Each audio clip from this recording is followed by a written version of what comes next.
Kansas City on a beautiful night. Temperature some 59 degrees, and these Kansas City fans, they have been waiting, and they're ready for their ball club.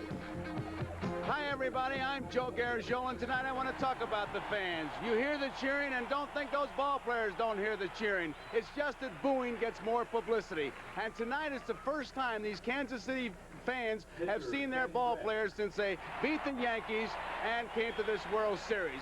As far as the players are concerned, I think Amos Otis said it all. He said, hey, in the last 3 games, we haven't had anybody cheering for us. It'll be a different story tonight, maybe. Well, Tom Seaver's with us again, and it'll be pitching that'll determine that, Tom. Well, Joe, you know, if these Kansas City fans want something to cheer about, the Royal staff is going to have to come up with somebody to stop these Phillies hitters when there's men on base. Every time the Phillies do get somebody on base, they've been hitting at an incredible 571 clip. It's going to be up for Rich Gale, 13-game winner, a real big guy, 6'7", power pitcher, and he's the hardest thrower on the Royal staff. For the Phillies, it's going to be a veteran, Dick Ruthen, 17-game winner, who over the winter had elbow surgery and came back to have a very consistent year. As a matter of fact, since the All-Star game, he's been at least the most consistent pitcher on the Phillies staff. So tonight, 2 right-handers, Rich Gale for the Royals and Dick Ruthen for the Phillies. Tony. Now let's honor. Last August, 2 children trapped in a fire in their home.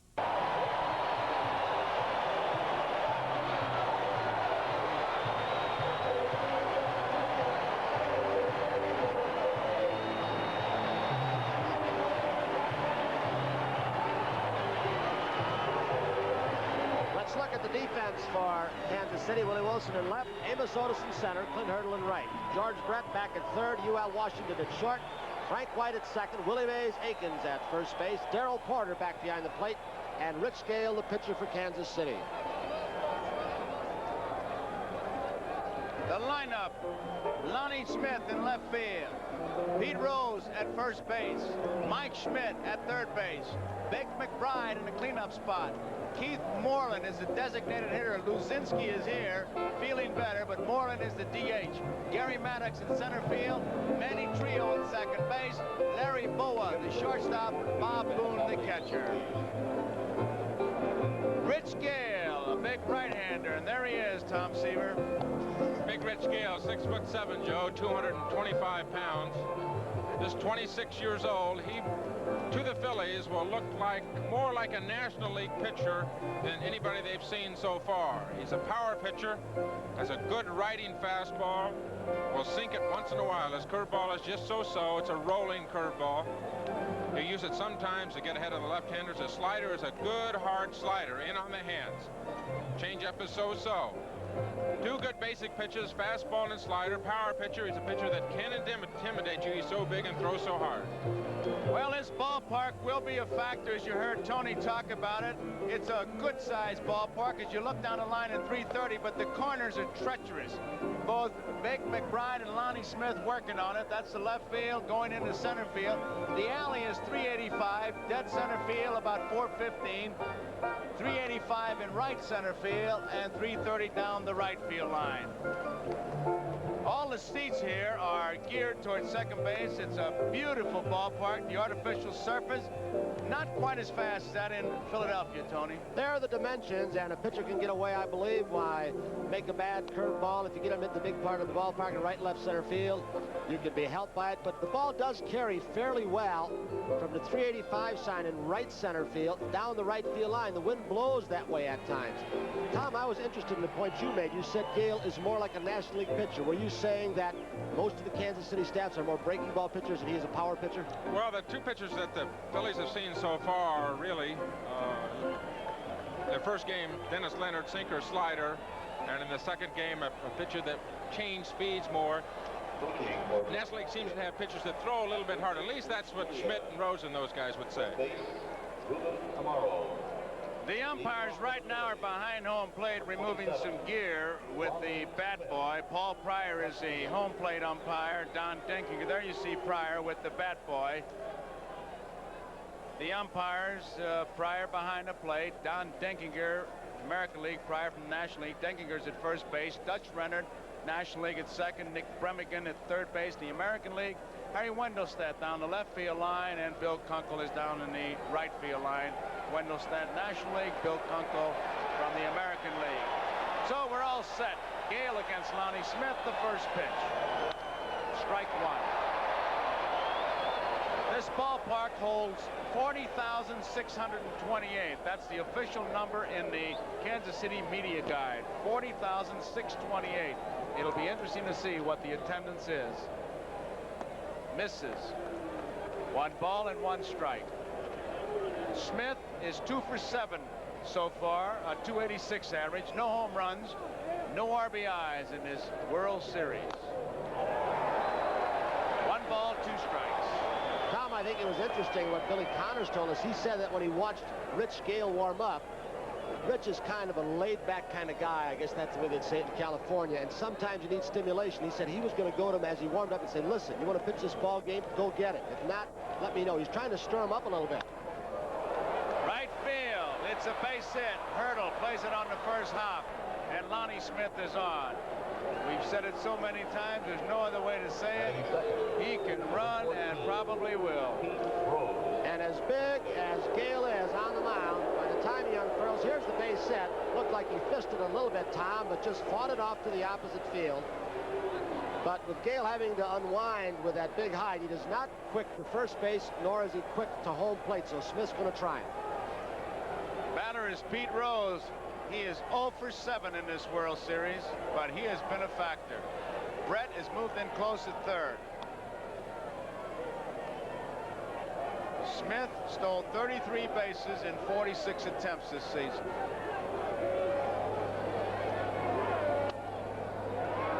Inside, ball 1. Ball game just underway. No score.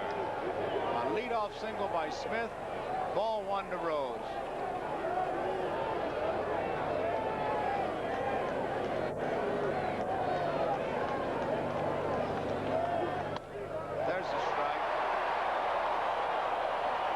You say Billy Connors has worked with Rich Gale, and what he tries to do, because he's such a big man, he'll have a slower delivery to home plate. What he's trying to do is to get him to pop that left knee up instead of swing it out. If he pops it up, he'll be much quicker coming to home plate. 1 ball and 1 strike, nobody out. Back easily. Don't know if Gale does it every time, but on the one pitch he threw home, when he went home, he picked those hands up very high above his head after he came from the belt position. And that takes a little more time. Smith was gone, but he stumbled a hit-and-run play, and now he's going to work on the ground. And it's 1 ball and 2 strikes. Well, we told you in the first game his nickname Skates. He slipped on the dirt. He really doesn't get a very big lead, does he, Tom? Well, like Morgan and Brock at times, they would get a lead with 1 foot on the artificial surface. He's got both on the dirt. It looks like he relies almost entirely on his speed, Tony. Lonnie Smith.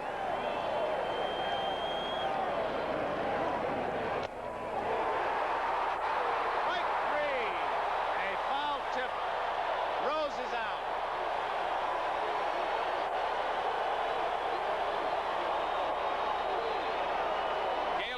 Pitcher throws the ball right by Pete upstairs. Paul Pryor, the umpire behind the plate, said it was a foul tip, and Darrell Porter hung on to it. So a strikeout for Rich Gale. It brings up Mike Schmidt. Tom, it's interesting watching Gale when he holds the runners on, how he sneaks a peek even before. There he is. Look at him. Now there's twice he does, and that's it. He doesn't. Every time he's done it, it's been only 2 quick looks, and that's even before he goes into the stretch. What good is that? Well, I think he's had so much trouble, and did have so much trouble last year, Joe, that he wants to hold the runners close. There's a strike. And they're trying to do it by making sure that he's conscious of those runners over there, making sure that that runner comes off the bag and stops. Make sure they don't get the walking lead, and then he can work on his quick delivery to home plate. You think it's merely a message saying, I know you're there? I know you're there. I'm aware of you. I'm going to make you stop. I'm not going to let you get a walking lead, and I'm going to throw over there every so often. He started to go, stumble, and somebody from the bench, you can hear it on that great microphone, there he goes, which is what a catcher likes to hear, but he spins it. He better put some chains or something on over there. If he can ever keep his feet on the ground, Tony, I think he's got a chance of trying for a stolen base. I don't know if he's decoying on that one or not, but he sure hasn't been able to keep his footing, has he? 1 ball, 1 strike, 1 out. 2-1. Now here's manager's delight, but you got a big power hitter up there. What do you do? Joe, you're talking to Tom about the eyes as we look at Bake McBride on deck. I heard Early Wynn and several other pitchers talk about that for a right-hander, that a pitcher, Wynn used to look over his shoulder and find out how far he could close that shoulder and tilt his head. And when the base runner went out of his sight, he knew he had too big of a lead and he would throw over. So he's trying to find that spot, I think. Didn't get it. 2 balls and 2 strikes. 1 man out. Base runner is Lonnie Smith. No score. Top of the first. Let's see if he takes 2 quick looks over there. Seems to be his habit. Even before he goes to the stretch. There's 1. 1 more time.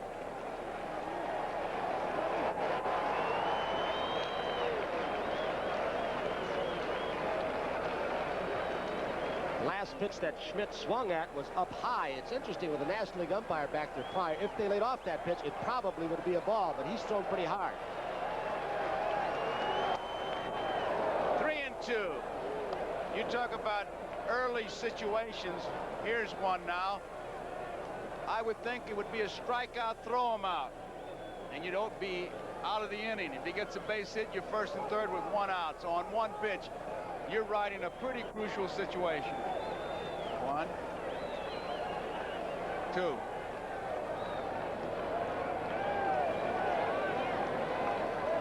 There he goes.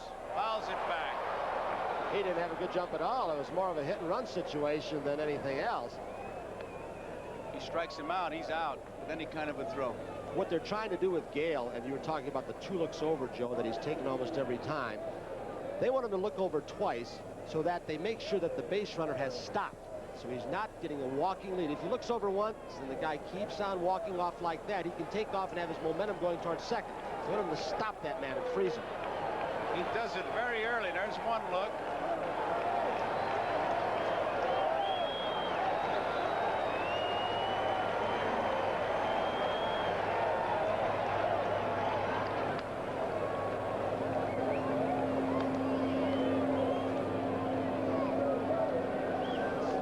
Check him.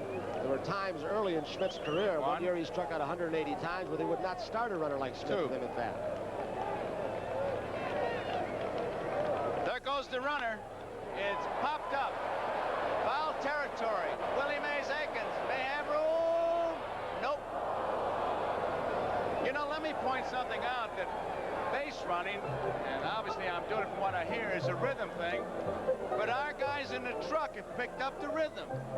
Mike Weisman, Harry Coyle, with that shot, they went to Gale's eyes, cut to the runner, came back, and it was Gale's eyes. Just boom, boom, boom. There was definite rhythm.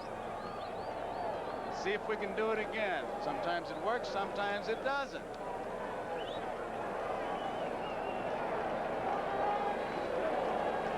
One thing, Joe, that Gale has done here, he's let Mike Schmidt swing at a 2-1 pitch, and now he's thrown 2 3-2 pitches to him. Very difficult to pitch to a power hitter like this when you give him that advantage.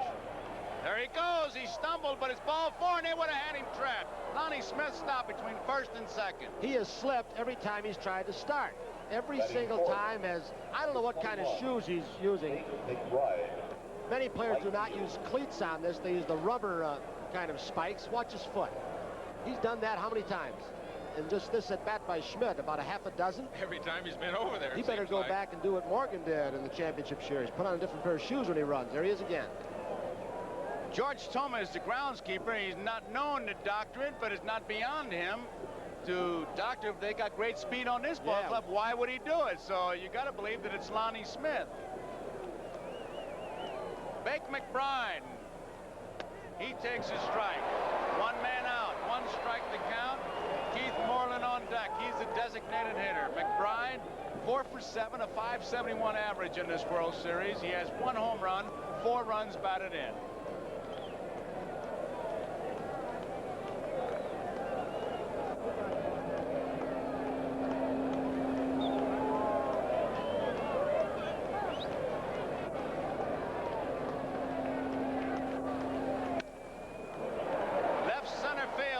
Wilson says, "I'll take it." Smith is tagging up at second base.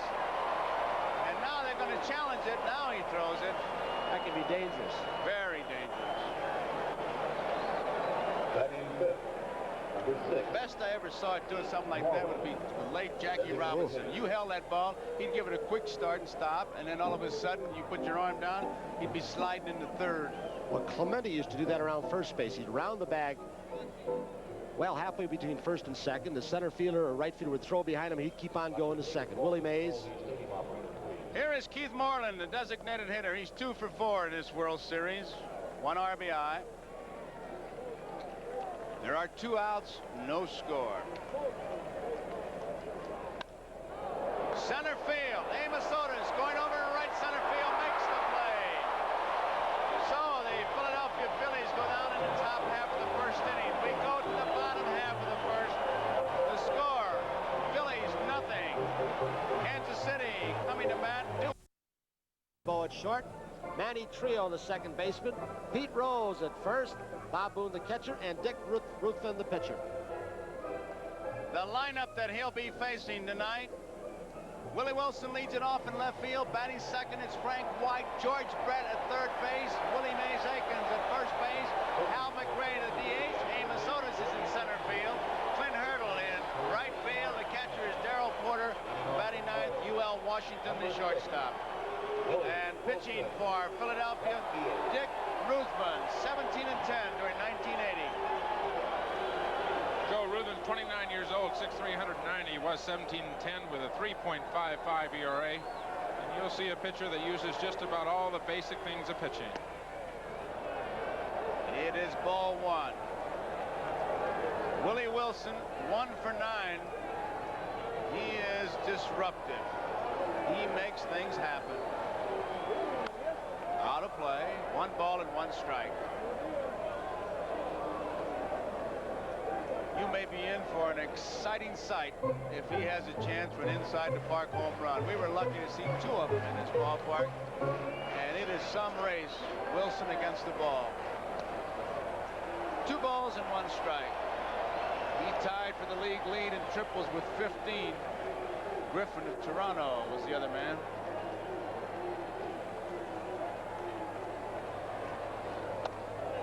It is high, 3-1.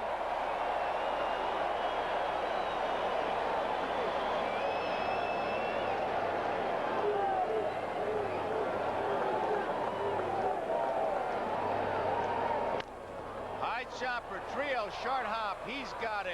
1 out. Dick Ruthven. As we look at Trio, who gets the first assist. Ruthven, 17 and 10. 6 complete games. 1 shutout. 33 starts, 6 complete games. Made 1 relief appearance. That was in the championship series.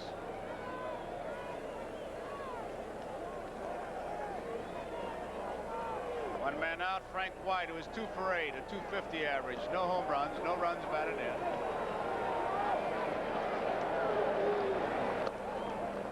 Ball 1. Joe Ruthven's got about 3 different kinds of fastballs. He throws a sailing fastball. He throw a fastball that will tail into the right-hander. Foul straight back. Look out.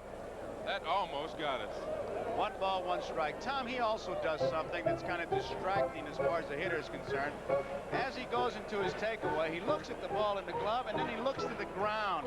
I know I'd always want him looking at me, but he looks away twice. Well, that's an unusual thing for a pitcher to do. I know personally I do the same thing. Bunted fouled on the third base line. When he looks at the ground like that, that can really throw you off as a hitter.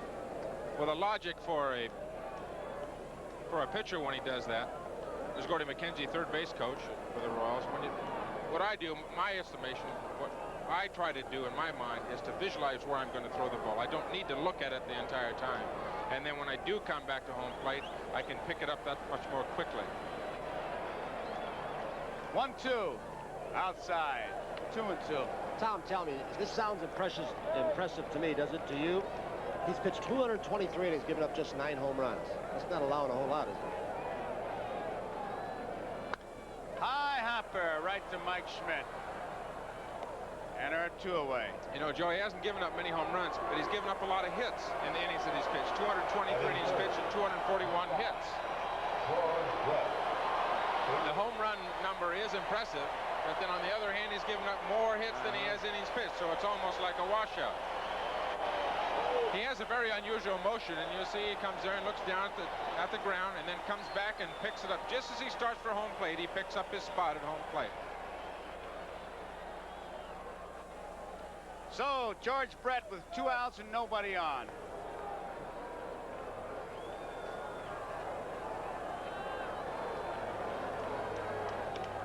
Slow, ball 1.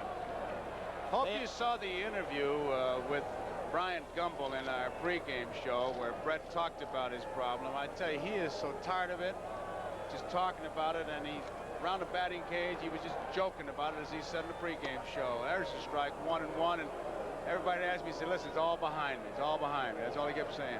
Does this defensive alignment in the outfield, when we get a chance to show you, look a little different than in Philadelphia? You're playing him a little bit more to pull, I believe. Maddox in right center. That may mean they would go to more off-speed stuff to him, hit to that big part of the ballpark. Well hit. This ball may be out of here. It is 1-0. Listen to this crowd.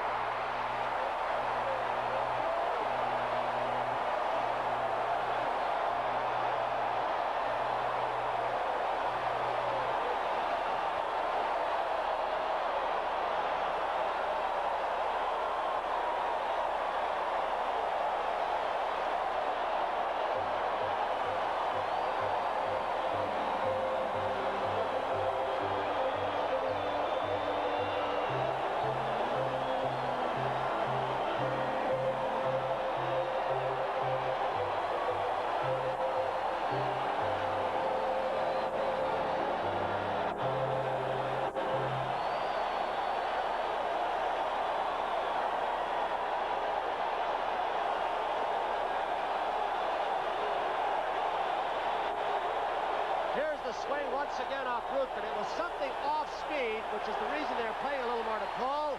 They want George to come back out. He tipped his hat, sat back down, and I looked over my shoulder when he hit that ball, and his former manager's in our booth, Whitey Herzog, and all he did was turn and said, "Isn't he something?" He really is, and it may be the spark they needed as Willie Mays Aikens takes the first pitch for strike 1. Just reflect a little bit and know how much he must have been hurting to take himself out of that ball game in Philadelphia. Bouncing ball, Trio backhands in. Pulls Rose off the bag, but he stayed there long enough to make the 3rd out. But George Brett with a tremendous home run gives the Kansas City Royals the lead. Here's the swing. One of the cliches in baseball, Joe, as you know, don't throw left-handed hitters down and in. That seems to be where their power is, and that's exactly where Ruthen threw that ball. And so as we complete 1 inning of play here, Kansas City 1, Philadelphia 0. And you see Royal Stadium in the background. It is Arrowhead Stadium where the Chiefs play.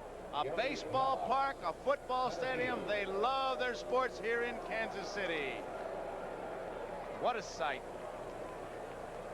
Here's Gary Maddox. He is 1 for 6 in this World Series.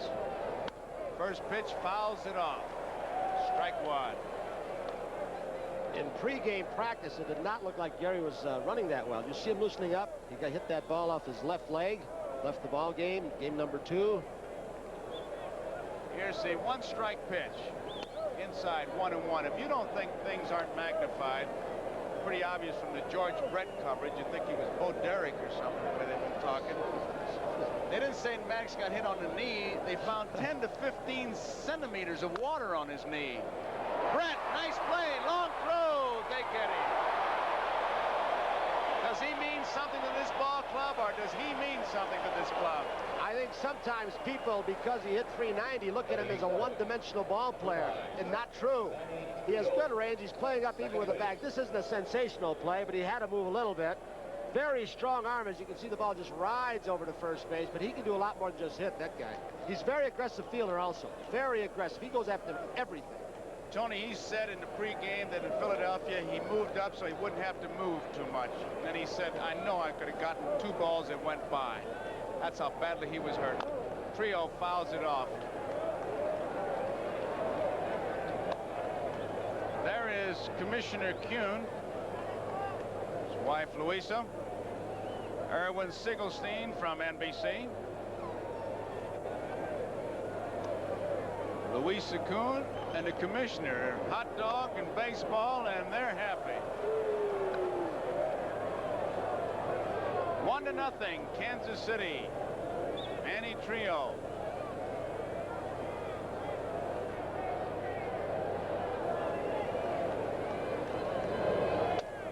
That was a pretty good fastball right there. I don't know how fast it was, but it sounded fast. Joe, I think it's interesting that in the first 3 ball games of this World Series, neither manager has used the same batting lineup twice. They've changed every ball game, taking advantage of maybe scouting reports, which pitch. Guy might be hurt. That helps. Of course, Marlin DHing today. He had a pretty good day DHing, so he's back in there instead of Luzinski.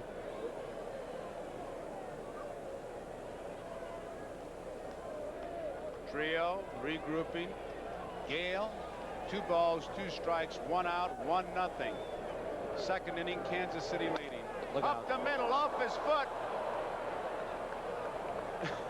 Willie Mays Aikens went to the bag. I think Frank White was expecting him Aikens to go get the ball, but Willie was going to cover the bag, so it's a base hit for Trio. That was I don't think he knew where it was. As soon as the ball is hit, the first baseman's job is to get to the bag. He took his eyes off the ball. It hits him on the left ankle or left foot. Aikens' back was to the ball. Had he caught it, he wouldn't have had anybody anyway because Gale wasn't covering. Here it is again, Tom. He's not rated as an outstanding fielder, Rich Gale. It wouldn't have made any difference. There's Manny Trio beating out that single. If he had to be an outstanding fielder, he'd have never caught that ball. Manny hit that ball right on the button. So, with 1 out, base runner at first. Here's Larry Boa. He's 2 for 7. Base hit in the right field. Trio is rounding second. He'll hold up. Hurdle fires it back in. Look out. Brett behind UL Washington. So it's first and second. 1 man out. And the batter is Bob Boone. And then we go to the top of the order. Lonnie Smith on deck. Rich Gale on that throw from Hurdle. Fortunately, Brett did leave the bag because when UL Washington tipped it, Gale was not behind third base backing up the play. He was very slowly getting over. In this World Series, Boone has the highest batting average, both clubs hitting at 600. He has 2 doubles. On base percentage of .714.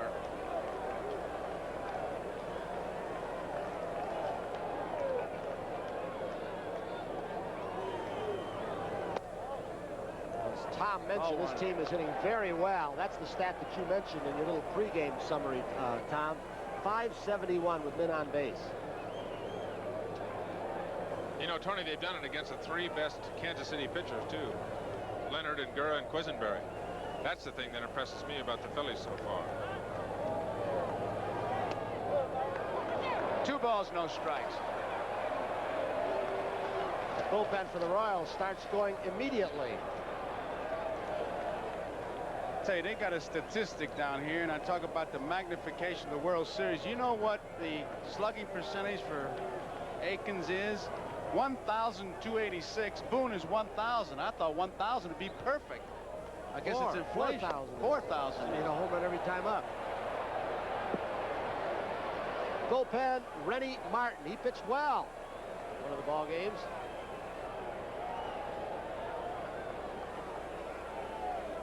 Where in the world did that shot come from? You got a helicopter up above it? 3 balls, no strikes. There's the strike. 3-1, 1 man out. Kansas City leading 1-0, top of the second. Trio is at second base. Bo is at first.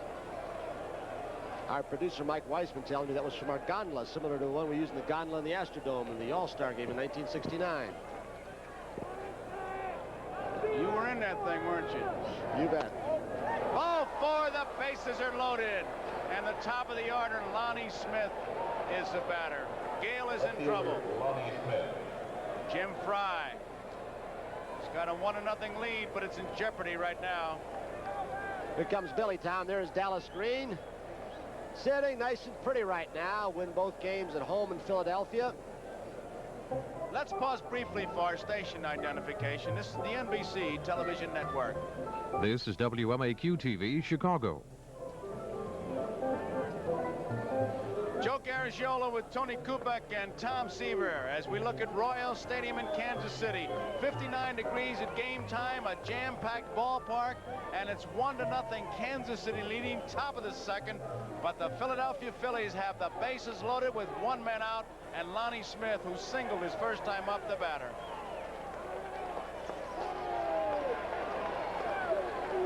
He is tough to double up. He better hit it right in the butt, right at somebody. Strike one. I think that's one reason that Gale is pitching off the stretch, is to try to keep Trio as close as he can, so that if it comes back to him, they might have a chance to double him up. It's one reason. Another one to hold Boa close at second, so he might not score on a hard single. And also, if you can prevent that runner at first by getting a little shorter lead, you can give your second baseman or shortstop, the pivot man, a better shot on the double play.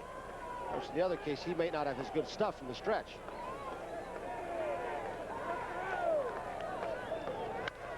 Right back to Gale. He don't know where to go. He missed home plate. He just pulled a rock.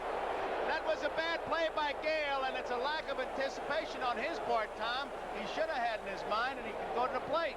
No question about it, Joe. What he's got to do is know beforehand when a play like that happens where he's going to go.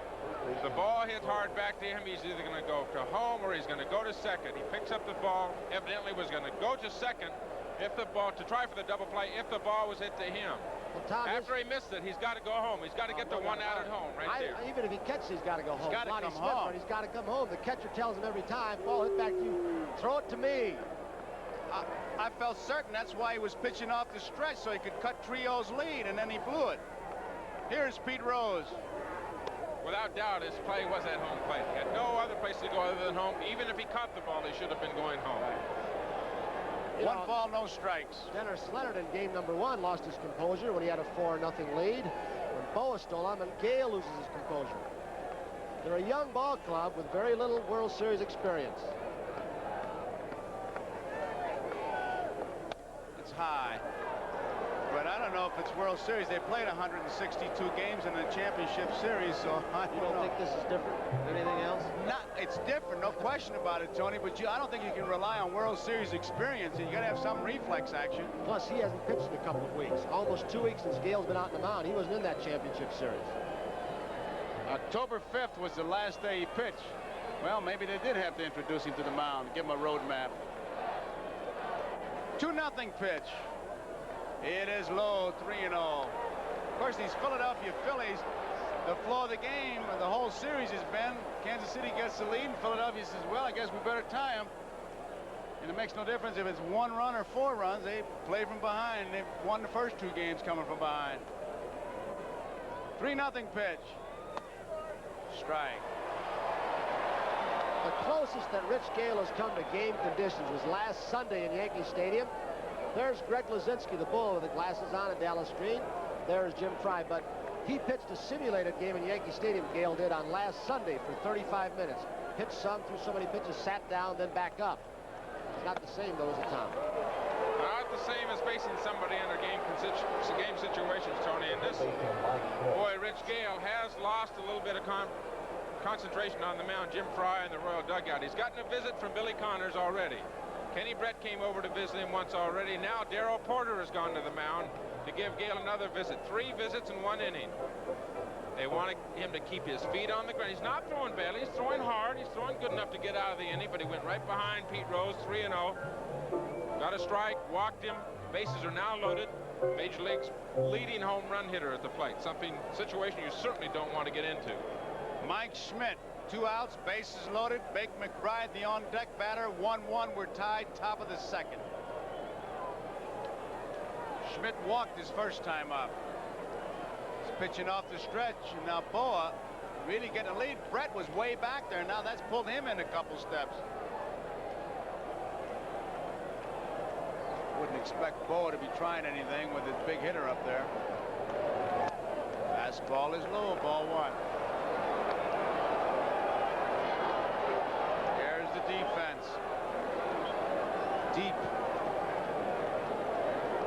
They give him both lines fairly well and kind of bunch him, just a shade in the alleys in the outfield.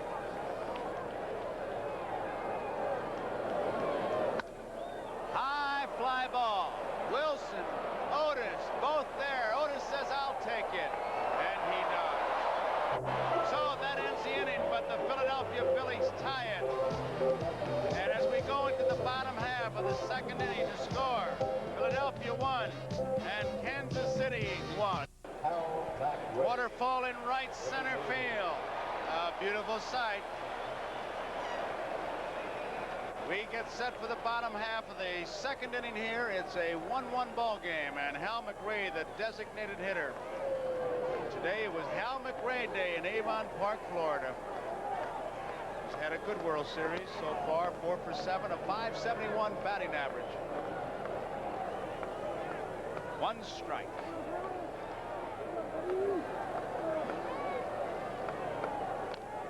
Strike 2. Tom, Billy Connors was telling us that when Ruthven had the surgery, he used to have a great changeup, apparently. Oh, a fastball that could be overpowering and a changeup that really fooled a lot of hitters, and he said he's lost it for some reason. Well, he was traded down to Atlanta, and he got with Andy Messersmith. Off the handle, and Andy Andy Messersmith really taught him how to pitch. Taught him how to keep his cool on the mound and taught him the changeup, which made him a very effective pitcher. And he's always had a pretty good fastball, and this last winter had arm surgery. Took bone chips out of his elbow, and he's not been able to get the changeup back since he's had the surgery. He still has the 3 good fastballs that he can throw almost in any location, but the changeup has not come back to him. Ball 1, 1 ball, 2 strikes. I know I said Billy Connors. We've been talking about him so much. I, of course, meant Bob Boone and Herm Starrett. They're the catcher and pitching coach for the Phillies. Here's the 1-2 pitch. It's high, 2-2. Ruthven was originally a Phillies #1 draft pick in '73, traded to the White Sox in the Jim Cott deal in 1975. He was acquired by the Phillies in 1978 in a trade with the Braves for Gene Garber. Off the handle, Pete Rose giving it a chase, has room, Got it. Makes the catch. Nice play by Pete Rose. There's 1 out. So he made that play in the second ball game, late in the game, that may have saved that game. The line drive that Willie Wilson hit down the line. Here's Rose. Boy, he has such great baseball sense. He found that little box there, that temporary box for the camera people. Knew where he was exactly, but that ball that he caught off Willie Wilson slapped down was an amazing play. One of the things that I appreciate about Pete Rose the most, Tony, is he's been a teammate of mine. He said he's played third base, he's played first base, he's played the infield, he's played the outfield, and become not only one of the greatest hitters of all time, but an outstanding defensive player, no matter what position he plays. Here's Amos Otis, who leads with 5 base hits in this World Series. Takes it high, ball 1. He's hitting at .556. Otis has 1 home run, 4 runs batted in.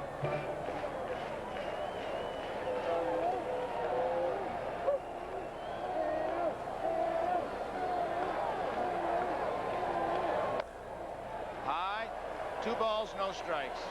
You better bet that's a Kansas City Royals fan. Don't know if it's one of the Royals' children. He's counting the pitches for Tom Seaver, Paul Moskow up here. So 42 curveball. He's having a good time.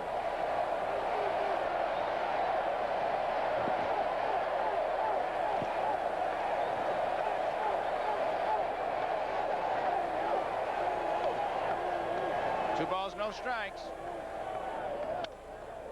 Deep in the hole, ball's got a long throw.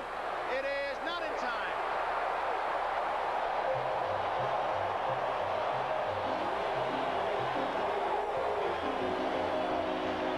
Tough play for Larry Moe. He was playing so deep, he had to backtrack. He had the ball in time enough. Not a good jump out of the box, but you can see that his arm has gone downhill the last couple of years. He would have taken that ball a couple of years ago and rifled it there. One of the strongest, most accurate arms of any shortstop. He's lost. He plants that foot, Tom, but he just can't get anything on it anymore. I was talking to Larry in Philadelphia, and he said that he tried to get away out of the way of Dave Parker. The last series they played against the Pirates, and re-injured his ribcage, and it certainly may still be sore on him. Clint Hurdle takes a curveball over the outside corner, and is strike one. Otis a good base runner, 15 for 16 in 1980. It is low, 1 ball and 1 strike. Hurdle, 1 for 3 in this World Series.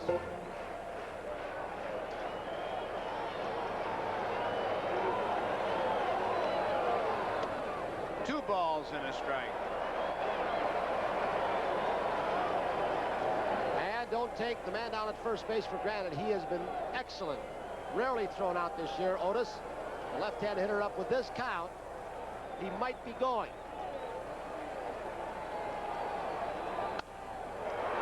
Boa, nice play, 1. That's all they'll get. Boa took a base hit away from Clint Hurdle. And of course, Hurdle lost the base hit because of the base runner Otis. Boa had to play at second, so there are 2 away. Brings up Darrell Porter with UL Washington on deck. You know, Boa he's had outstanding statistics as far as fielding. I read a stat of an 11-year career before this year. He'd had almost 8,000 chances and made only 128 errors. I mean, how can you handle that many balls and only miscue on that few? About 10 errors a season. You don't think that synthetic turf has anything to do with it? Oh, but he played his first year or 2 in the old ballpark in dirt and grass. There's a strike to Darrell Porter. He is 0 for 3 so far. 2 men out. 1-1 the score. Bottom of the second.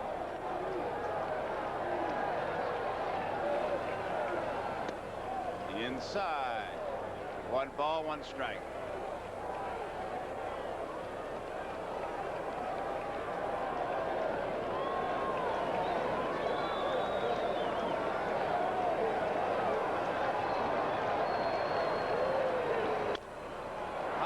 There, Boa should have no problem. Steps on the bag to force on Hurdle. That ends the inning. So we complete 2 innings of play here in Kansas City. The score: Philadelphia Phillies 1, Kansas City Royals 1. And 2 up. City Royals have drawn 2 million in attendance each of the last 3 years. They've drawn from all over the Midwest. Drive for miles. It was the last year, 2 years ago, that the 2 smallest ballparks in the American League, Fenway Park and here in Kansas City, they were 1-2 in American League attendance. And boy, they really packed them in. Since they've become a winner, it's been outstanding. And a jam-packed house here tonight. Bake McBride to lead it off. Keith Moreland, the on-deck batter. Ball 1. The Royals trailing by 2 games in this series.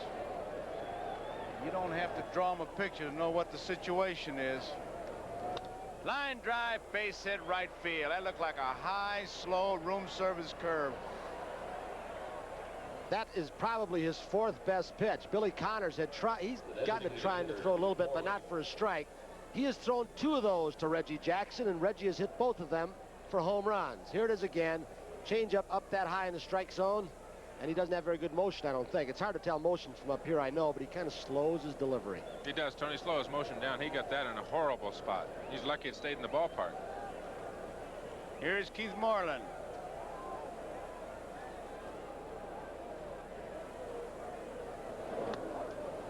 It's a strike. One thing about this ballpark, Tom, comparing it to Philadelphia, we just came from there.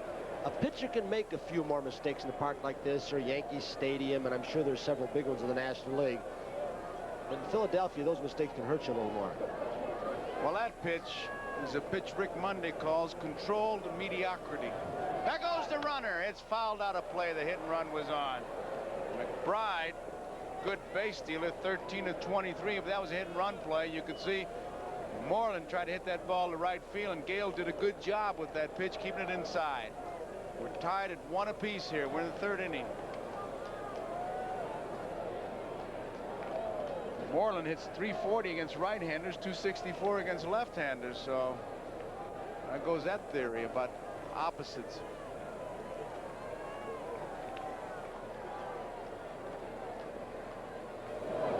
Inside. 1 ball, 2 strikes. This is one of the kids, Keith Moreland, who really helped this Phillies ball club. Dallas Green, knew he had to start getting new blood in it. So he got Moreland, who did very well, won some games. The 2 kid pitchers, Walken, Bystrom, and of course Lonnie Smith. And they all contributed a whole lot.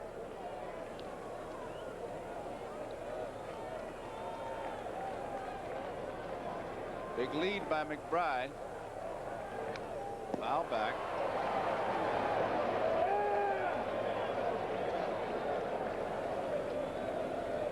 Moreland had 7 game-winning hits. And he only appeared in 62 games. Every time he gets one, if it's not a line drive, he says, well, it didn't look too purty, but it was very effective. There are the eyes again as we look at McBride getting the lead.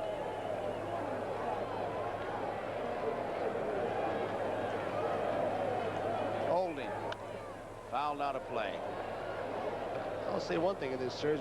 Eyes the last time. We focused in on a lot of different parts of the anatomy in the first 3 ball games.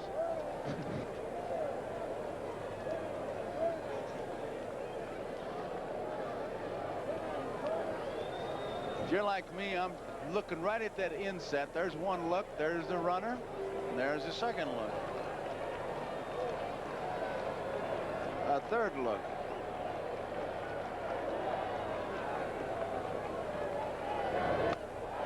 Struck him out. Second strikeout for Gale. That ball is a good spot, Tom. He finally got one in a good spot, Tony. He's been getting behind, and he's thrown just into the 3rd inning here. He's thrown 47 pitches now, and of those 47 pitches, 37 of them have been fastballs. And if you don't think that those hitters on that bench aren't sitting on fastballs, they know exactly what that pitcher's doing out there. And he's lucky he got that in a good spot. He got away with a pitch at the 3rd out last inning where Schmidt threw a fastball right down the middle, and Schmidt popped it up to center field. Here's Maddox, a first ball fastball hitter. Let's see what happens. He hits the ball to right field pretty well. You could see a play on. High bouncing ball. Brett backs up. Second. That's all he'll get. Horse play. Maddox is on with 2 outs. Brings up trio with Bo on deck. You know, I can't help as I look at Brett. He played with a broken thumb. Bad shoulder. What tremendous pain he must have been in to take himself out. He had a badly bruised heel earlier, and then he had some strained ligaments in his ankle, and he came back too soon. He's really a throwback, referred to as a hard-nosed player. So I'm telling you, you really have to admire him. And even hurting that badly, he had 2 base hits and a walk. He'd get out of his sick bed and hit a line drive, which he did tonight. Home run. They call it minor surgery, but no play. But to me, there's no such animal as minor surgery. It's like the guy said, minor surgery is when on the other guy. That go, whoa, he faked me. He really had a good jump, but he stopped, and it's a strike. He took 4 quick steps. He was really spinning. Watch him. I think definitely they got to try here. They have to try to make a steal, Tony. 2 outs, trio. If they throw him out, trio leads off next inning. I think they got to try and both managers have had a chance in this game if they wanted to start a runner. They chose not to. Holding. Line drive, right field line. It is a fair ball. Hurdle charging. Maddox is digging hard. They'll hold him at 3rd. It's a double for Manny Trio. Nice play by Hurdle. That ball, if it gets by him, look out. You bet, and that's one of the advantages of knowing your home ballpark. You talked earlier about the 2 guys, Lonnie Smith, Lazinski, and that going in the left and right field corners to play those walls and those caroms. Hurdle played it perfectly, didn't he? Didn't waste 1 split second getting it back in. So it's 2nd and 3rd, 2 outs. First base is open. Bo is the hitter. Boone is the on-deck man. We're tied at 1 apiece. Tom, this could be a situation where you would pitch around him. I mean, widen your zone. I don't think I would here, Joe. Not as hot as Boone's been. Not as hot as Booney has been.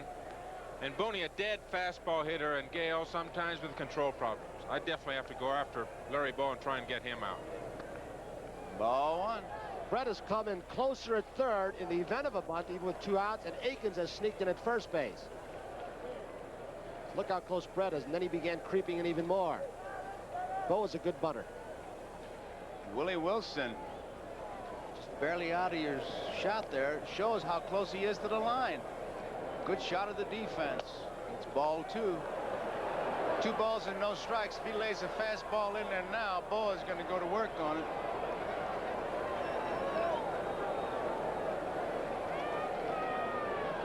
Bo, a line drive type hitter.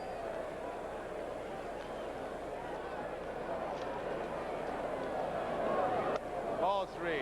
Starting to lay off that high pitch now, that fastball that they were swinging at early in the ball game. Tom, I got a feeling if I was catching you in that situation and you would have told me what you said, we'd have had an argument on the mound. I'm the last one to let the ball go. I think I'd have won the argument, too. But we'd have had to have the manager come in. I'd have said, this guy wants to throw that. There's the strike. See, what you got to understand up here, Thomas, he's the crew chief up here, and you're going to lose the argument. No, He's the manager up here. 3 balls, 1 strike.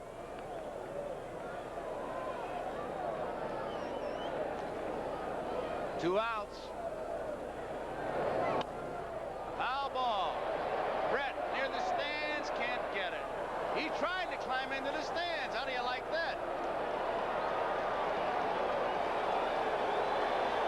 That's George. And he said he learned this style of baseball from Hal McRae. He said, I did not know how to play the game until McRae came over and showed me how to take out runners and dive for balls and slide hard. Look at Brett go. He might have had it if not for the temporary seats for those still cameras. You know, Tony, the philosophy of baseball you're talking about, George Brett, he learned it from Hal McRae, and you know who Hal McRae's teammate was when Hal was at Cincinnati. Of course, the other guy in the other dugout who plays the same kind of baseball as George Brett, Pete Rose. 3 balls, 2 strikes, 2 outs.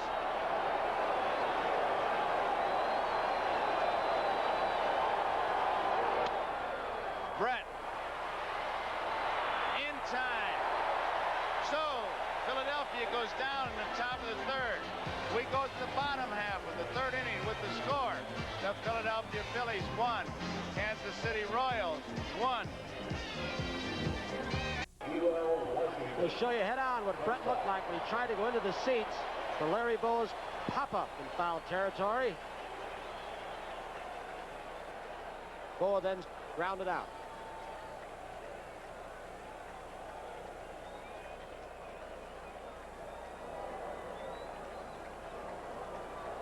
UL Washington to lead it off.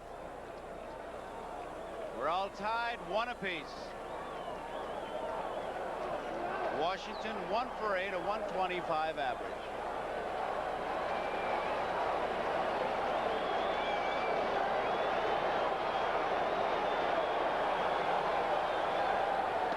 Ball 1.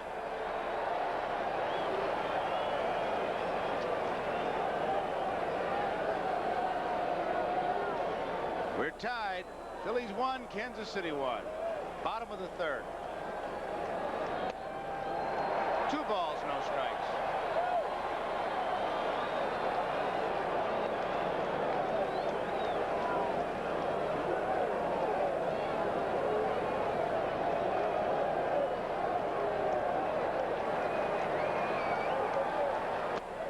Strike. 2 balls and a strike.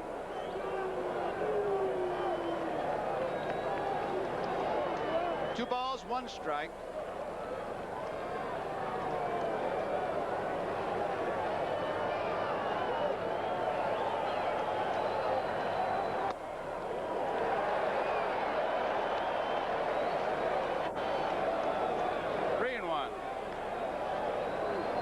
Really play UL Washington very shallow and over toward the left field line. Outfield, look at the defense. Big hole. That's Gary Maddox way left center. Big hole and all kind of right center, but especially look at the right field line. Strike. 3-2, full count now.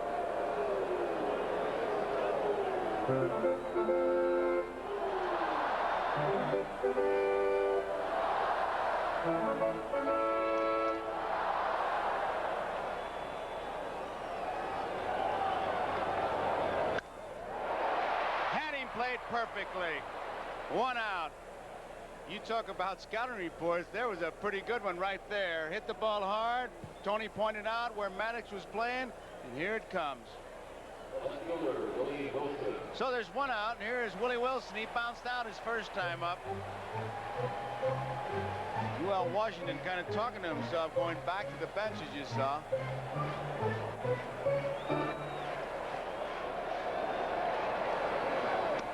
There's a strike. Maddox playing him in the same spot.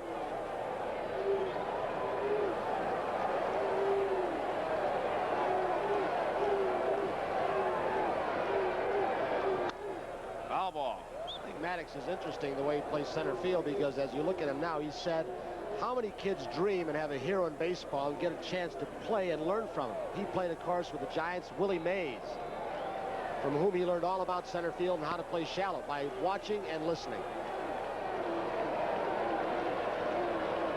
Two-strike pitch. High.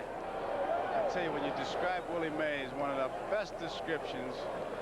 Willie Mays, his glove where triples go to die.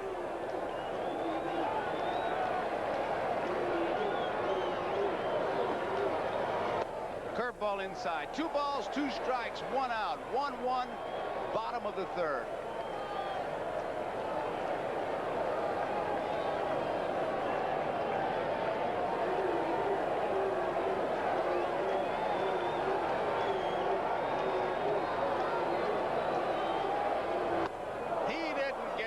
Breaking ball. Willie Wilson is out on strikes. That's the first strikeout for Ruthven. The second baseman, Frank White.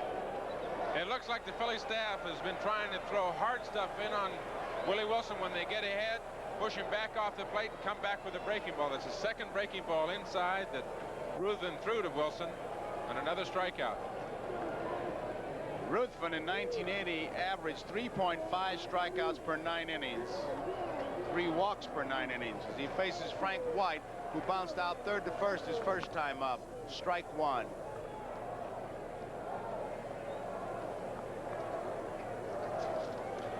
There is Frank's wife, Gladys White.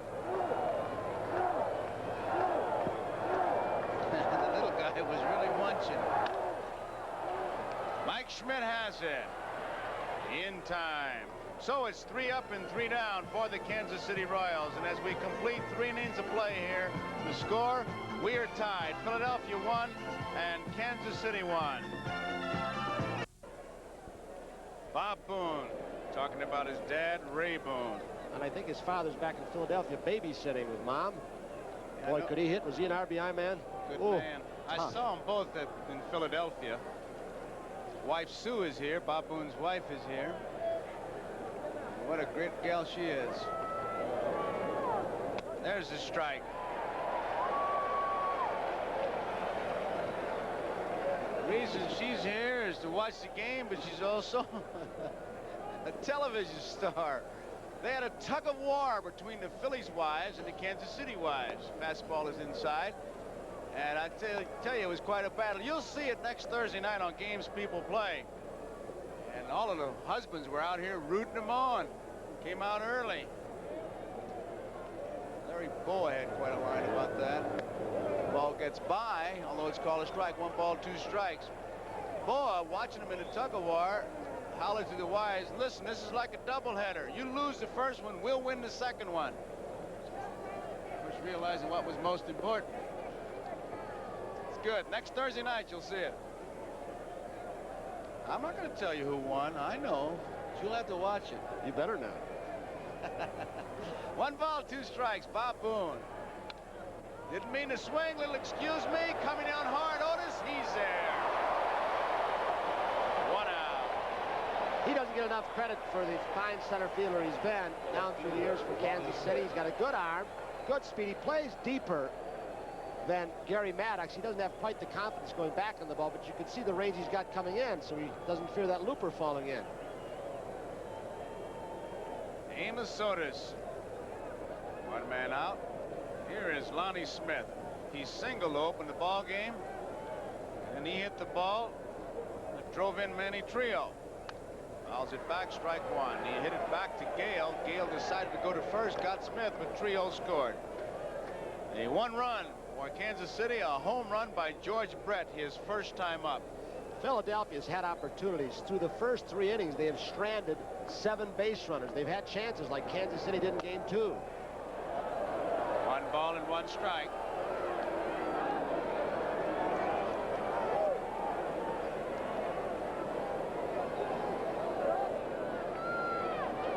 What a sight. Royal Stadium, part of the Harry S. Truman Sports Complex. 2 balls and a strike.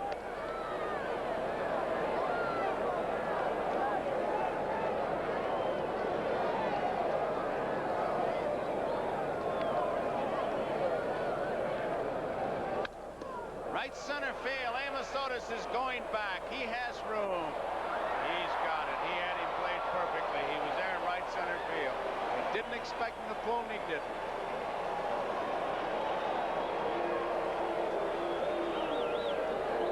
Two outs, nobody on. Brings up Pete Rose.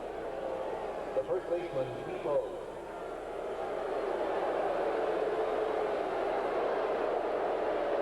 And there's young Petey Rose.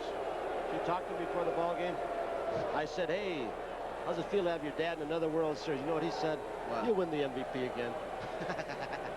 Got about as much confidence as Dad, doesn't he? Frank White over to first. 3 up, 3 down. Easy inning for Rich Gale and the Kansas City Royals. We go to the bottom half of the 4th inning. The score here, it's Philadelphia 1, the Royals 1. And 2 up for the Kansas City Royals. America, pilot Captain John Moran. There you see it over Royal Stadium. Impressive sight as George Brett steps into the batter's box. He hit the home run in the first to give him a lead. Phillies tied it with a run in the second. George Brett. 4 hits in his last. Foul ball out of play. He has 4 hits in a row after that home run in the first. The record is 6. Goose Goslin in 1924. Thurman Munson in 1976. Brett has 4 in a row. This man is at 7 home runs in 20 postseason games. That is impressive.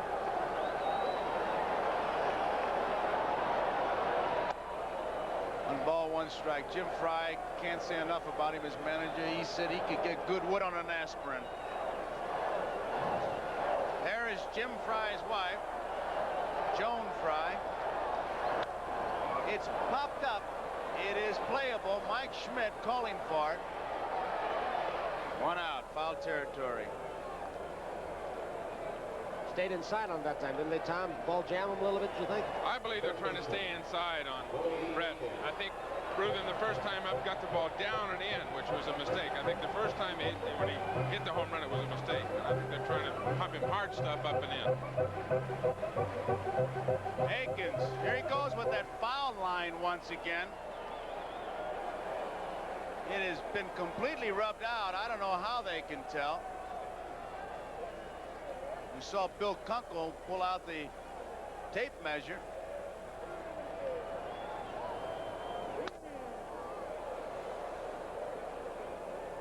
Fouled out of play, strike 1.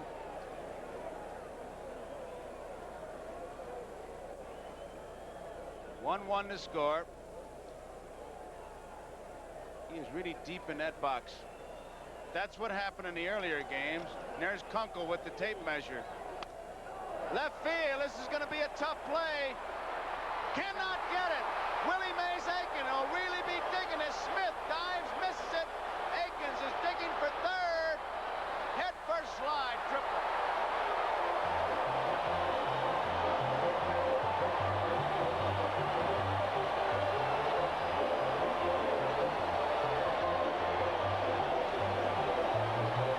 Aikens was really lumbering on this play. Pitch from Ruthven about middle of the plate. He hit it the opposite way. He isn't getting around on their fastball. He tries for the backhanded catch. All the way to the wall. Here it is again. For a lot of guys, that would have been inside the park home run. In fact, most. But he's got that bad knee after the surgery. He just couldn't make it. So here is Hal McRae with Amos Otis on deck. Line drive, base hit. Kansas City leads 2-1.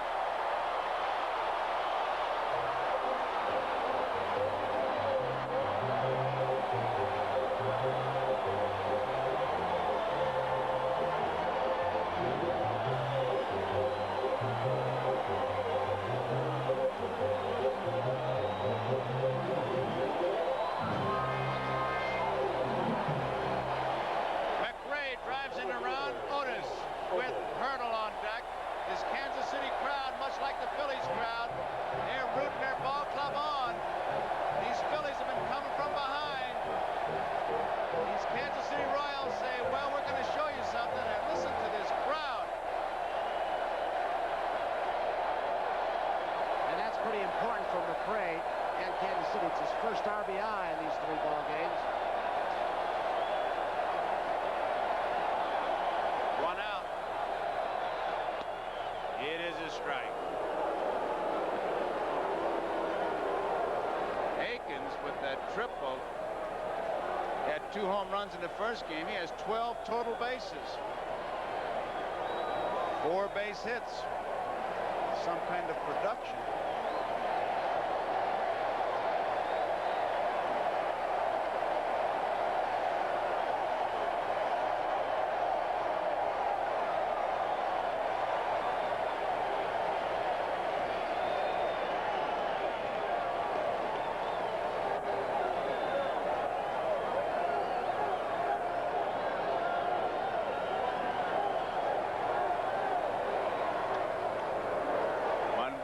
Strike. Ruthven trailing by a run.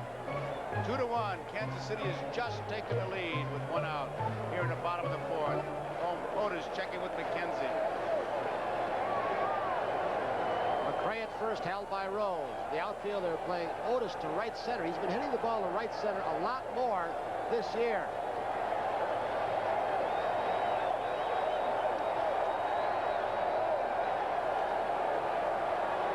Look at the gap in left center field.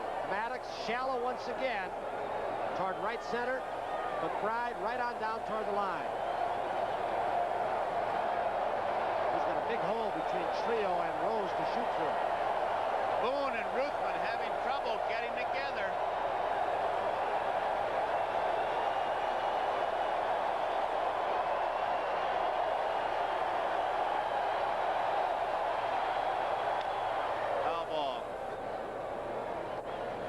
One ball, 2 strikes, 1 out. You know, Tony, one thing I'm surprised about in this game is the 2 teams with pretty good speed have not done more running than they've done. They sat over there, they sat on first base, they've had opportunities, situations to utilize their speed.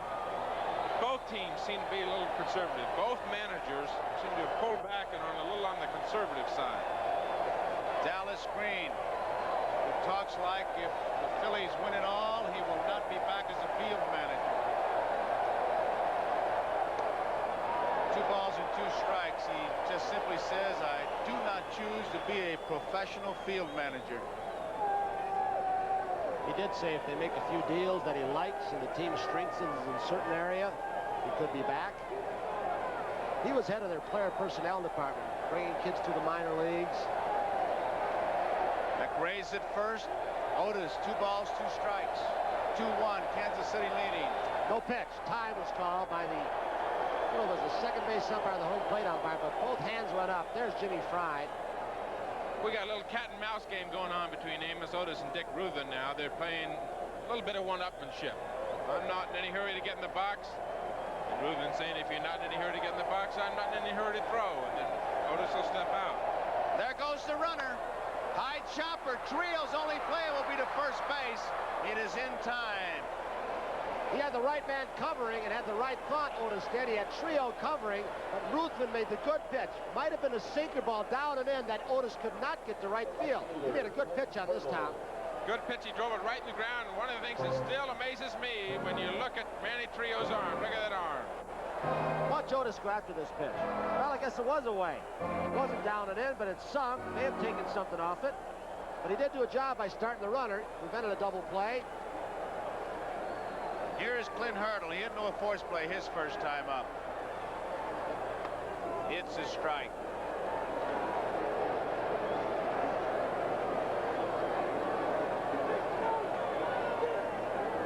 Janet Marie Hurdle rooting him on. Pulls it, trio. Kind of a tricky hop, but in time. That ends the inning, but a triple by Aikens, a single by McRae, and as we complete 4 innings of play, it is now Kansas City 2 and Philadelphia Phillies 1. And coming up in the 5th inning, it'll be Mike Schmidt, Bake McBride, and Keith Moreland. And we'll be back after these messages from your local station. On Chips, Ponch and John help a young Indian boy protect wildlife from deadly poachers and learn his heritage. Oh, we're friendly. A special family episode Sunday. Beaver and Tony Kubek back in Royal Stadium with a very picturesque shot. We're in Kansas City for game number 3, the 1980 World Series. The Phillies have won the first 2. Now it'll be Rich Gale pitching to Schmidt, McBride, and Moreland. For the Royals, 2 runs on 4 hits and no errors. The Phillies thus far, 1 run, 5 hits and no errors. Schmidt walked in the first, and then with the bases loaded in the second, he flied high to left center field. One of those just missed pitch.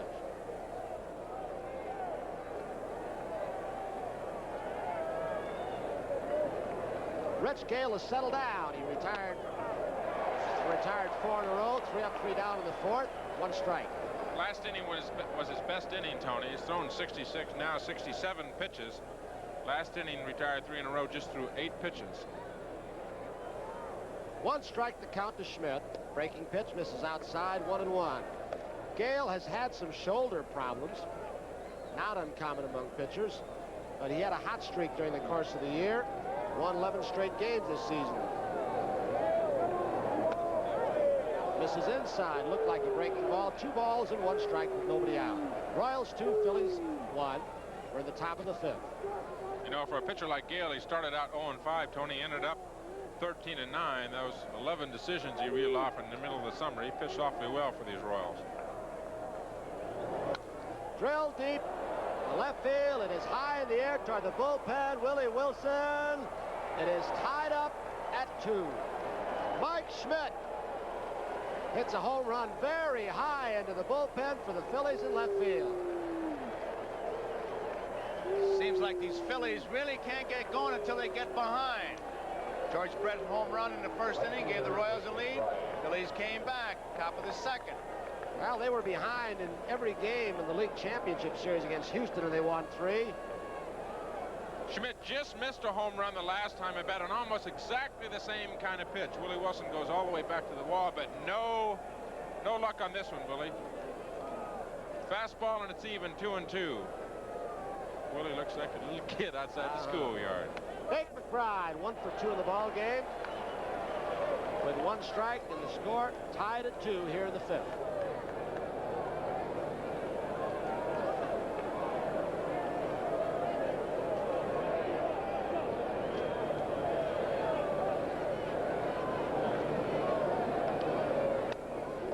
Slider foul back. Gale way ahead, 0-2. Jimmy Fry, who coached under Earl Weaver, Baltimore Orioles. He's had a few guys gone into the manager's job. Billy Hunter, George Bamberger, Frank Robinson had a managerial job. May get another, should get another. There he is, Mike Schmidt. Hit the home run to tie it at 2 here in the 5th for the Phillies. 0-2. Moves him back. 1 ball, 2 strikes. Tom, I've heard this. I don't know if it's true or not. They say that to get a young pitcher to throw inside and move guys off the plate is one of the hardest things to teach. If it's not a natural instinct, if a pitcher is not naturally aggressive and won't do it, it's a very difficult thing to teach. There's a good example of what you can do when you throw inside. Gale came inside to McBride. On the pitch before that went away, and McBride couldn't get to it. That thought lingers in a hitter's mind when you do go back inside. So it's strikeout number 3 for Rich Gale, and it'll bring up Keith Moreland, who's flied out and struck out. Score tied at 2 in the 5th. Breaking ball misses, 1-0. Peter Bruin, report to the fan accommodations room, please. It's not a new experience for Moreland. He DH'd in the minor leagues.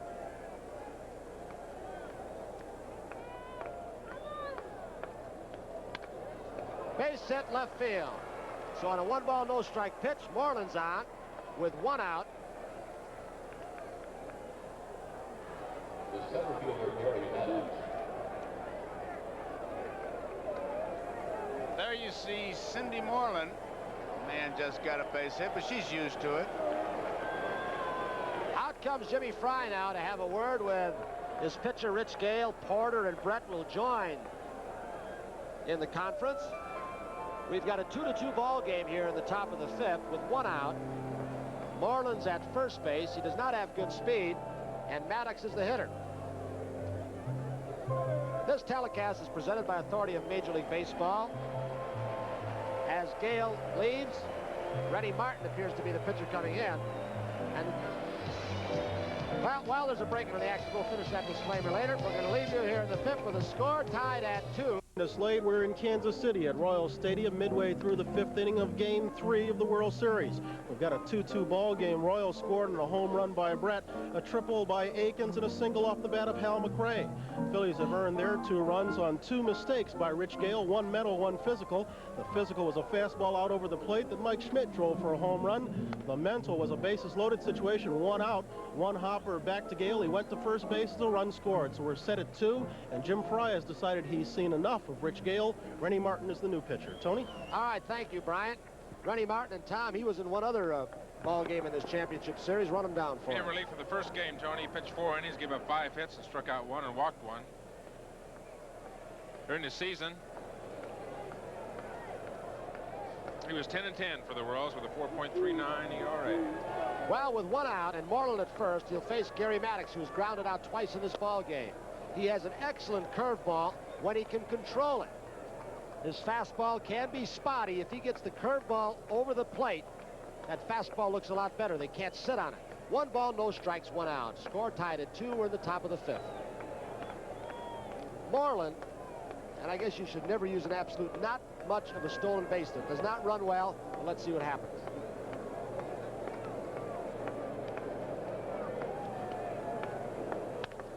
Ground ball, tough play by Brett. UL Washington flips, not in time. The Phillies have runners on first and second with 1 out, and it'll be Manny Trio, who is 2 for 2 in the ball game. Second baseman, Manny Trio.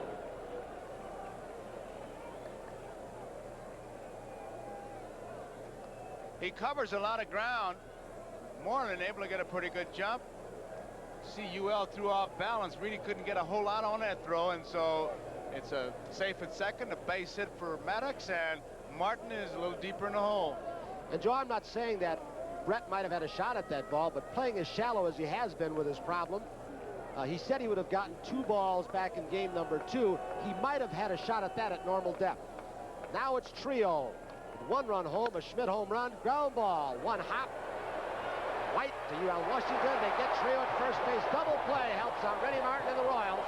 But the Phillies, on Mike Schmidt's home run leading off this inning, have tied the ball game at 2 apiece. Back here in Royal Stadium with Kansas City coming to bat. The beautiful Harry S. Truman Sports Complex. Kansas City Chiefs play right outside that fence. A beautiful ballpark, Ruthven, in a 2-2 ball game, facing Porter, Washington, and Wilson. Too high, 1 ball. Porter grounded out to short, unassisted. His only other time up.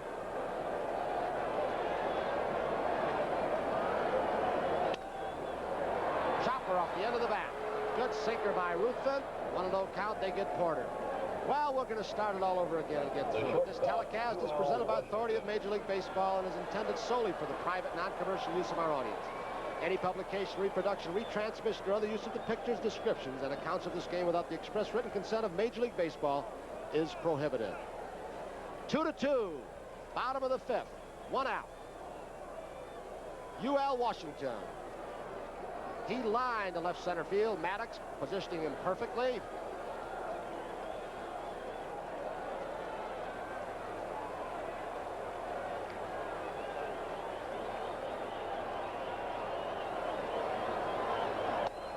Too high for a ball. Kansas City scored first in this ball game, when in the first inning, first time at bat for George Brett in this ball game. He had a home run. 1-1. Kansas City scored another run in the fourth inning on a triple by Akins. McRae with a single to right center field. Philadelphia, as we look at the on-deck man, Willie Wilson. Philadelphia with a run in the second. Mike Schmidt tied it in the fifth with a home run. 2 balls and 1 strike to UL Washington. Tony, they just announced the crowd, press box here, 42,380. And the stadium facts in the book say that the seating capacity is 40,628. They got a few shoehorns working tonight. 2-1. Right center field. Maddox with that great speed. He just outruns the ball. The last time that Washington batted, you remember, he lined one to left center field. This time he pulled it into right center field, but that speed by Maddox able to get over there and plug the gap. Good play. Maddox has an interesting theory. He plays so shallow because he has confidence going back as Wilson steps in, but he also says because he can see the catcher's signs, not the numbers, but where he places his hand, whether he wants the ball inside or outside. And if the pitcher positions the ball correctly, he gets a better jump. 2 outs. Wilson slices it down the left field line, foul. Willie has struck out 6 times in this championship series. Grounded out first time today, struck out in the third. Do I envy Gary Maddox if he can see the catcher move his hands from center field? That's some pair of eyes. But you know, when Booney gives the sign, we'll see it, and then he gives the position he wants to pitch in. Watch. Well, he didn't do it that way, did he? No, he did another one. He didn't do it. Sometimes he'll slap the inner or the outer thigh for location. 1-1. What do you use, Tom? We use number signs, but a catcher normally will flash inside or outside, and the center fielder can see that. Some guys see which way the catcher wants the ball, on the left side of the plate or the right side of the plate, and that certainly will help the outfield. 1-1 to Wilson. Pull the string, he's got him. 1 ball, 2 strikes. Used to be that an infielder would flash it. There is Kathy Wilson. Kathy, of course, Willie Wilson's wife. Used to be an infield. If you hit the glove was one thing. If you saw the glove was something else, or different things that they did. But better eyesight these days. Seems like they've been ahead, the Phillies staff, of Wilson this entire 3 games. Check swing, chop foul. Gordy McKenzie, the third base coach for the Royals. Entire new coaching staff and manager here. Kansas City, Jose Martinez, of course, at first. You've seen him during the course of the first 2 ball games. Billy Connors, the pitching coach. Jim Schaefer, the bullpen coach. 2-2 ball game. We're in the bottom of the 5th. Phillies with 8 hits. They've stranded 8 runners. Royals with just 4. He blew it right by him inside once again. They are overpowering Willie Wilson in this series so far. He has struck out 7 times. So 3 up, 3 down for Ruthven here in game number 3 of this World Series with the score, the Phillies 2 and the Royals 2. First man up in this game number 3 of the World Series, Pete Rose, all ready to hit. He'll come up 4th this inning. Should Boa, Boone, or Smith get on base? Ready, Martin. Boa, 1 strike. Brett in tight at 3rd. Boa. Akins in tight at 1st.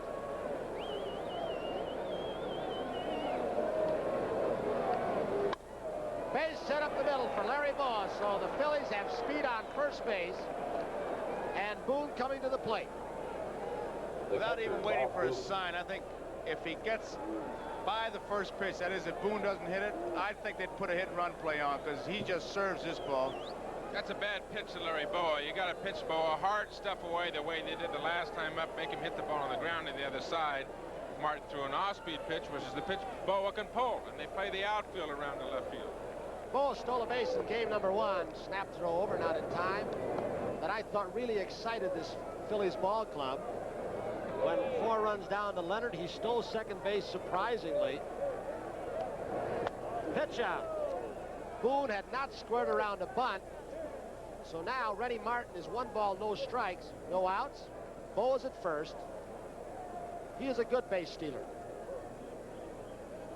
He's lost a few steps in the last couple of years, but still is very quick. Porter's in the box right now. He pitched out on the first pitch, and Ely at third base, and Boone really went through a great charade. And you saw that close up of Boa. He acted it out perfectly. 1 ball, no strikes. Boa's off. Fly ball, left center field. Boa picks it up. He won't be decoyed. Amos Otis has got it in left center field. 1 out. I don't know what you call it, but in a spot like that, as soon as he got on, the first thing that triggered in my mind, second pitch. If it's 2 balls and 1 strike, managers go, and then from the 6th inning on, the favorite spot becomes the second pitch. Now it's Lonnie Smith, so you've got speed at the plate in Lonnie Smith and speed on the bases in Boa in this 2-2 ball game. Boa, during the regular season, had 21 steals, was caught 6 times. Smith is single, grounded out, but he drove home a run, an RBI, and flied to center. Hit the ball pretty hard to right center field that Amos Otis hauled in near the warning track. Curveball missed outside. 1 ball. Freddie Martin, he relieved Rich Gale in the 4th.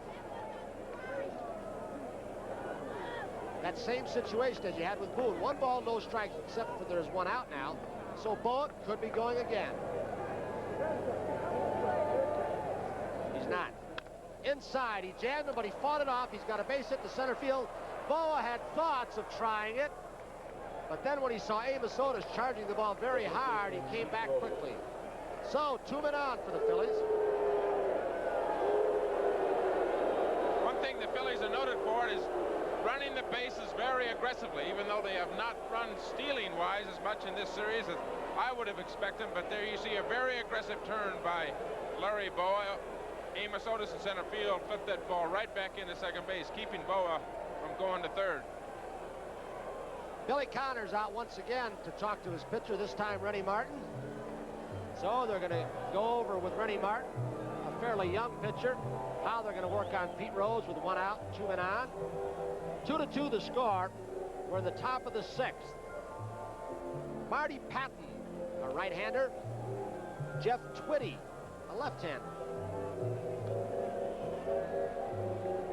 One thing that Martin had trouble with, Joe, in the first game that he relieved over in Philadelphia, as being a curveball pitcher, was not being able to establish his curveball that he could throw it for strikes. That's Billy Connors, the Royals pitching coach.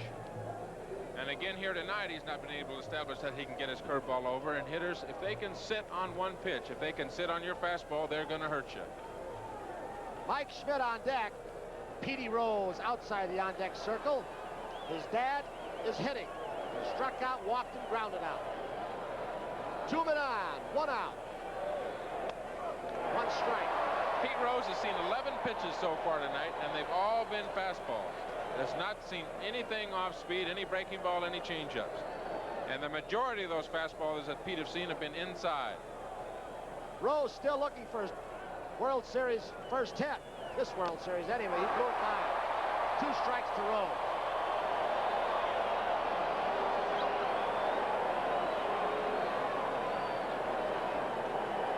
That's Boa at the bottom of your screen at second base. He led this inning off with a single, then Boone flied out. Smith single to center field, so they've got great speed on the bases. He threw it by him, so Rose goes down for the 2nd time in this ball game. Rennie Martin, who is not considered an overpowering pitcher, that was the Juck's gun down below, had that fastball at 88 miles an hour. It is relative because with Rennie Martin's curveball, if he's getting it over as he has a couple of times, that fastball looks that much more overpowering. Rose was late. 2 outs, 2-2 ball game. Top of the 6th. Rennie Martin with a tough man to get out once again. He homered his last time up to tie the ball game at 2. Mike Schmidt walked in the 1st and just missed the pitch in the 2nd. Good curveball. 1 strike. His curveball breaks more down than on a flat plane, so it is almost equally effective against right or left-handed hitters. There are your base runners. Boa at 2nd, Lonnie Smith at 1st. And with Porter out there making sure they are together, I'm sure that between innings, when they sit there, the Kansas City Royals do, they know the importance of this game. Amos Otis said it takes 4 nails to put that lid on the coffin. They only have 2. Lose this ball game, and the fact that no team has ever come back from having lost 3 that'll be in their minds, and I'll guarantee you that they're thinking about the importance of this one right here. One strike to Mike Schmidt. 2 men on base for the Phillies with 2 outs in a tie ball game. He overthrew a fastball, almost got over the head of Border. 1-1.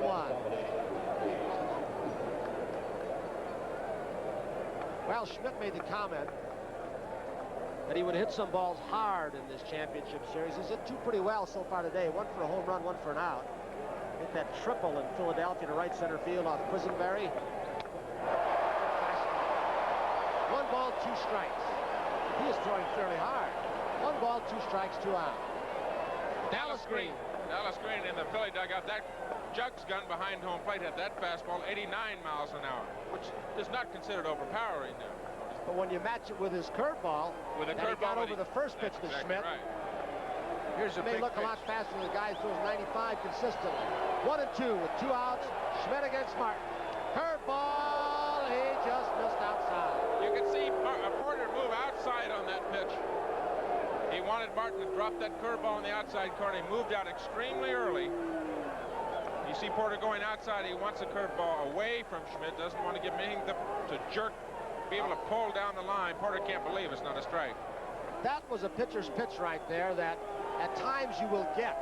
Jim Fry, the Kansas City manager, Rennie Martin in trouble. Phillies have stranded 8 base runners through the first 5 innings. 2-2 pitch, ground ball. UL Washington, it is close. But he just got Lonnie Smith with that great speed on the flip to White. So now the Phillies have stranded 10 base runners through 6 innings. The score here in Royal Stadium, Kansas City, Phillies 2, Royals 2. Look at UL. This will show you the great speed of Lonnie Smith. They barely got Smith. Second base umpire Dutch Rennert with his nose right on the bag. Kansas City, game number 3. Phillies have a 2-0 lead over the Royals. The fans are starting to hoot a little bit here in Kansas City as we've got a tie ball game in the bottom of the 6th. It'll be Frank White. He's grounded out to third base twice. Dick Ruthven. Fouled out of play, 1 strike.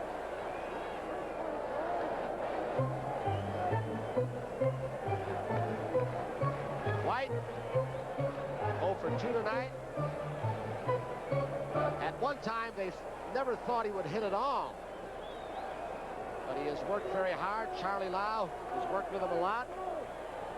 Always been outstanding defensively. 1 strike pitch to Frank. Too high, 1-1. In fact, Frank White grew up within a block of the old Kansas City Stadium. Went to a tryout camp with about 600 other kids over a 2-day period. Then was sent to Mr. Ewing Kaufman's baseball academy. He was the first graduate. There have been more. UL Washington, Rodney Scott at Montreal, about 10 or 11 who made the major leagues. Popped up out of play. 1 ball, 2 strikes.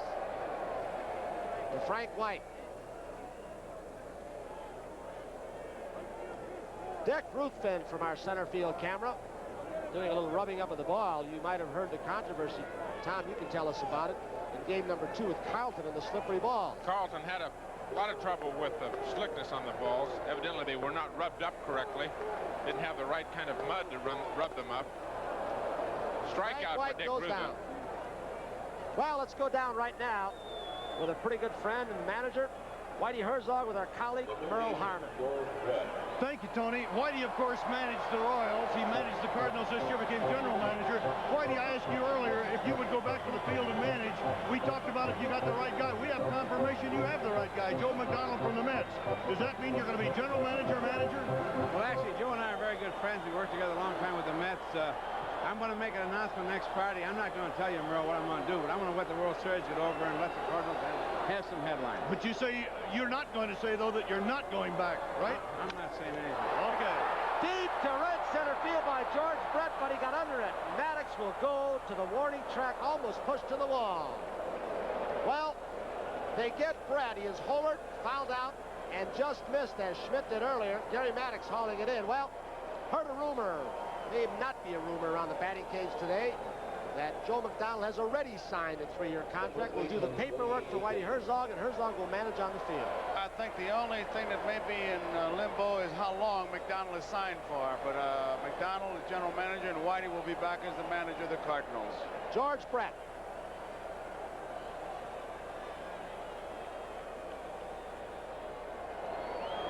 It's Willie Mays Aikens who grounded out, hit a triple and scored. In fact, that triple in the fourth was the first triple in Willie Aikens' career, Major League career. He was then driven home by McRae in the fourth. There they go again with that back foot. It's a very tough rule to enforce. We've been talking to all the umpires. Bill Kunkel, Ron Luciano off the thing. We've been talking to him about it. I don't know why they can't enforce it. 2 outs. He can't see it. That's why he can see it before the pitch is on the way. And Ronnie, you tell us. Well, the thing is, you just can't see it. Why? The reason you can't see it is because you're watching the ball come into the plate. Now, how can he look down right there? How could he take his eyes off of the pitch and look at the back foot? You'd never see the pitch come in. The catcher would say, where's the pitch? And you'd say, well, I didn't see the pitch, but his foot was in the box. 1 ball, 1 strike to Aikens with 2 outs and the score tied at 2 in the bottom of the 6th. Well, let's watch it. Pryor, focusing on the pitcher, popped up on a play. Ron, let me ask you, have you ever seen it called? Did you ever call it, and have you ever seen it called? Yes, but never the back foot. I can call it when he steps his front foot out of the box, because then he comes in your line of vision. And then you're looking at the pitcher, you're watching the plate, you're watching the ball come in, and you can see that front foot go out of the box. That's been called. Hank Aaron got a home run taken away from him because his front foot was out of the box. But there's no way you can see that back foot if he moves it, while the pitcher right now, if he moves it back, no one can tell. Count goes 2 balls, 2 strikes, and there are 2 outs here in Kansas City. We're the last of the 6th with the score tied at 2. Phillies with 10 hits, Royals with 4. Kansas City through 5 have left 2 men on base, but like the Royals did in game number 2 in Philadelphia when they stranded 11, through 6 innings, Philadelphia has already left 10 men on base. 2-2. He got it by him inside, but he fouls it out of play. Bob Boone, you know, look at Boone right here. The mask. He does not wear that little underhanging device from the mask I was talking about. He's got an old-style mask. The only catcher that wears the old-style mask in the big leagues these days, and he says they can't get it riveted on to dangle down. I got to believe they can find some way to drill holes in there and hang that thing down. He really took a shot right between the collarbones and the throat. 2-2. 3-2 to Willie Mays Aikens.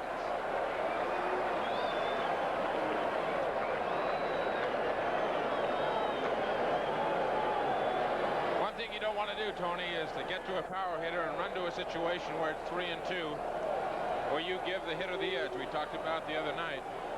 But this is a situation with 2 outs.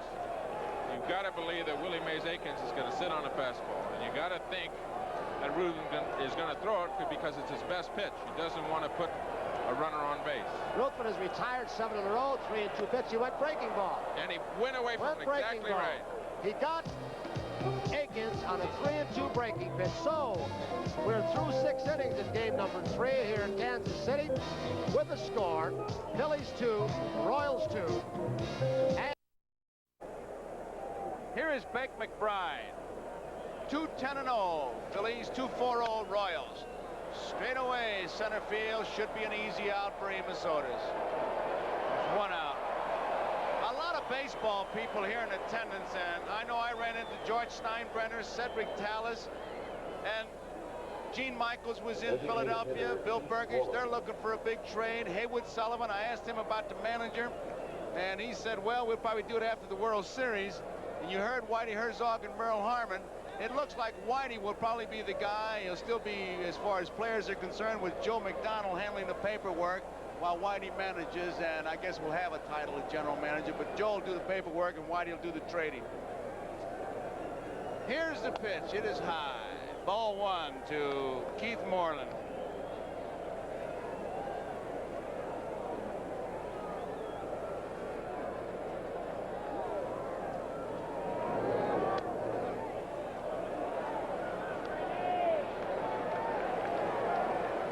Two balls and no strikes, a curveball. Moreland, 1 for 3. There's his strike.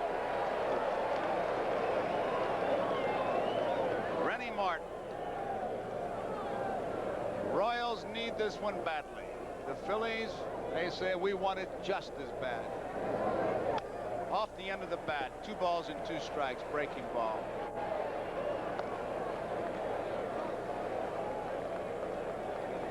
Rosenbach, now Martin rubs it up. That mud that Tom Seaver was talking about as we look at the Phillies bench, it's not inexpensive. It's $100 a can.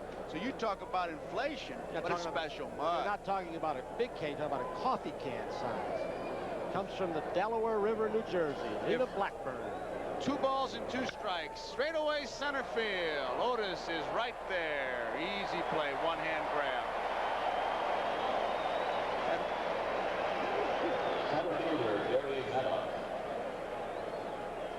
So there's 2 away, and it brings up Gary Maddox.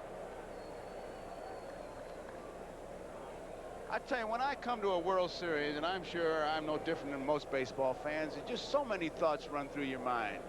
You think about the Royals, they're down by 2. I remember Roberto Clemente, the great Clemente, saying when he left Baltimore, we're going to win it, when he took him back to Pittsburgh. It's high, ball 1. He literally took charge. He said it, and then he let his bat and his glove do the talking. 1 ball, 1 strike. They'll choose a most valuable player, as they always do. Who will it be? There are a number of people. Rennie Martin, 1 ball, 1 strike.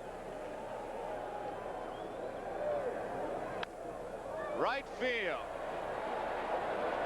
There it is in right field, and Roberto Clemente would have made a basket catch. And so at the end of the top of the 7th, we're tied at 2-2, and a flashback with the great Roberto Clemente. And it's a... As always, the Pirates' leader was Roberto Clemente. Professionally phenomenal, personally peerless, a special person who received a special and overwhelming selection to baseball's Hall of Fame. There's a strike to Hal McRae. Hal McRae, Amos Otis, and Clint Hurdle. Ruthven is struck out 4. He has not walked a man. He has retired the last 8 that he has faced. Bouncing ball. Schmidt has it. 9 in a row. Unofficially, that I've got the 10th ground ball out that Ruthven has thrown, so he must be sinking the ball pretty well, Tom. Throwing the ball extremely well, Tony. I talked to Bob Boone before the game. He said Ruthven, since the All-Star break, has pitched as well as anybody on the staff and as consistently as anybody on the staff, including Steve Carlton. He'd come back from elbow surgery, took the bone chips out of his elbow, didn't pitch too well early. And then once those summer months, those warm months came around, they said he's pitched as well as anybody for the Philadelphia Phillies. Would have been a 20-game winner had he been able to pitch a little bit longer in the spring in some of the games he was in. There's the first pitch and a strike 1. Here's Amos Otis, who said earlier, well, yesterday, hey, we played the last 3 games where nobody has cheered for us. But tonight it's a different story.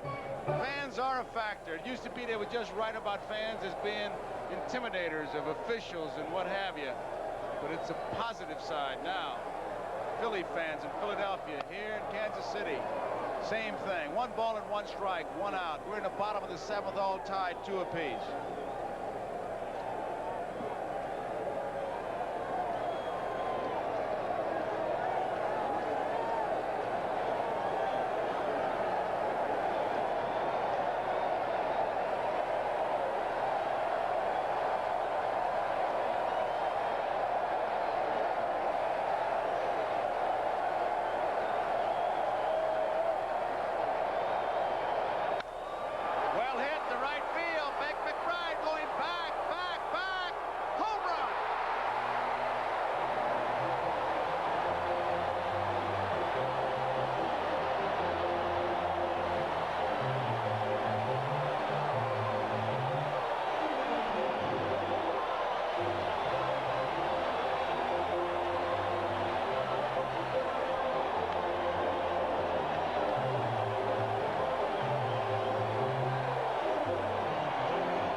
He got the ball away and up and let Otis extend his arms.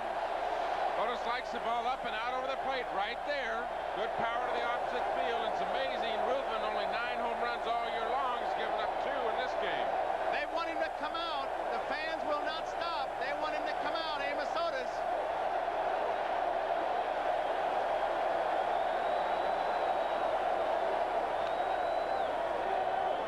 One and one to count on Hurdle. There you see Amos Otis. What a series he's having. He is 7 for 12, 2 home runs, 5 runs batted in. He's got 7 putouts in this game. Record for an outfielder is 8. Roush and George Foster, both of Cincinnati. He's done it all. There's Willie Mays Aikens. Next to him saying we're going to do it. And there's a strike to Hurdle. This Kansas City club is fired up. They have to be. Big, big game.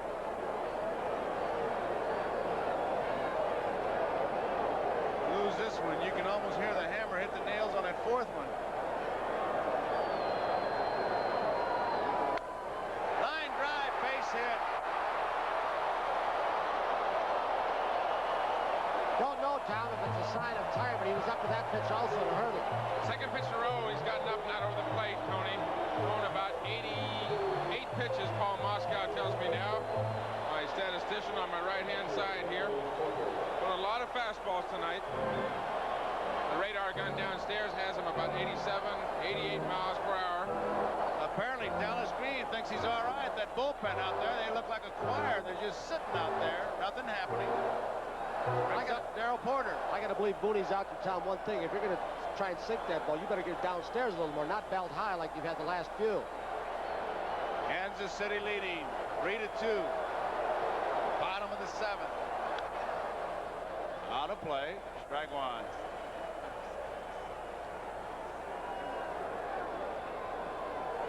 Home run by Brett. Home run by Otis. Triple and a single. The extra base hits.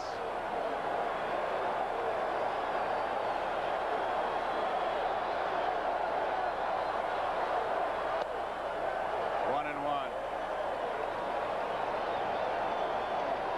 Ideally in this situation, Tony, you try to keep the ball away from Darrell Porter and hope he tries to pull it. If he does pull it, he pull it right on the ground to the second baseman, Manny Trio. Quick throw, he's back.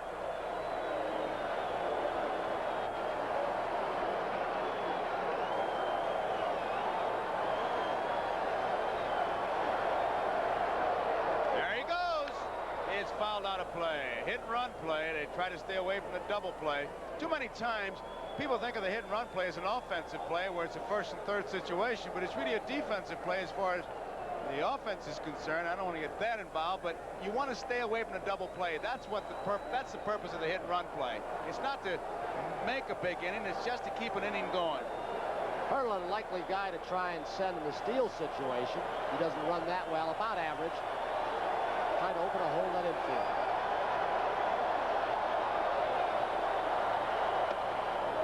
Two balls and 2 strikes. I always felt as a catcher that if they try a hit and run play before 2-2, that they would try it on 2-2 again, because it's obvious they're going to run on 3-2. So you're really spinning your wheels back there as Booney is doing. He's got to look for him to go on his pitch, hit and run play. Let's see what happens. Holding. Outside.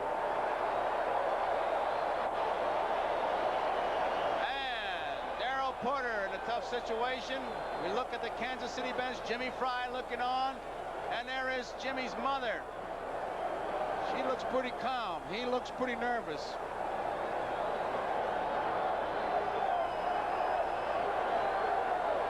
Three and 2 the count. 1 out. There goes the runner.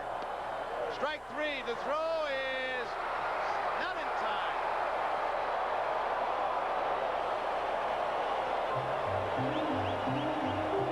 Stolen base for Hurdle. He goes 3-2 breaking ball on him, doesn't he, Tom? And he got it upstairs. Booney comes up throwing on those bad knees. Larry Boa thinks he got a piece of him.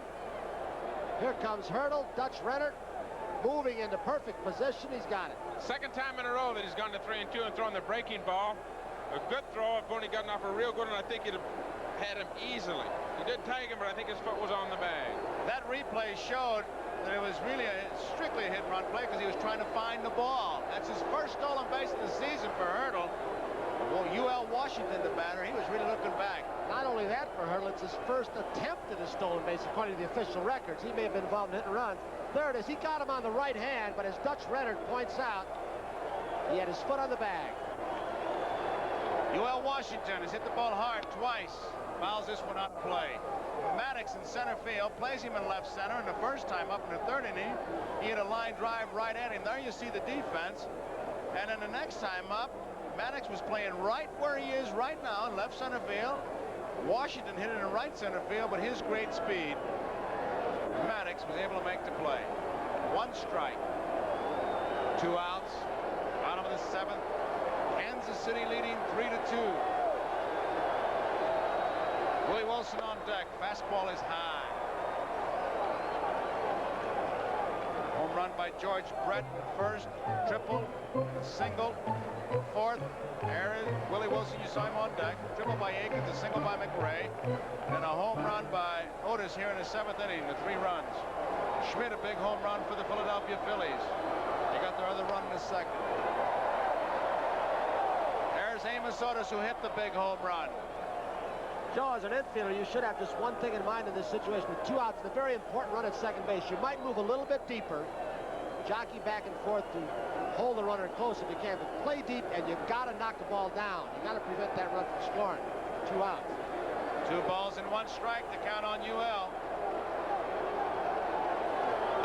High, 3-1. Tony, your comment is exactly right. I think Ruther's getting tired, throwing a lot of high fastballs. Dallas Green has double action duty going down in the bullpen down there. Bobby Wine, Herb Starrett, Dallas Green to the left of your screen. Phillies bench, they're down by 1.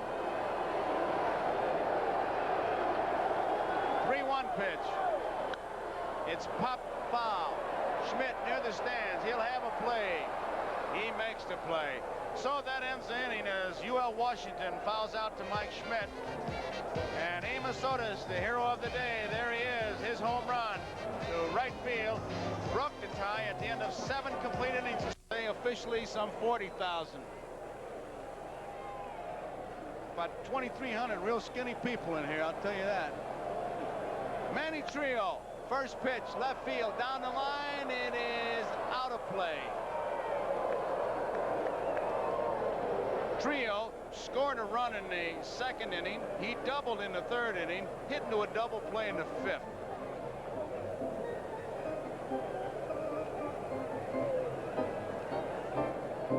Trio is 3 for 9 in the World Series.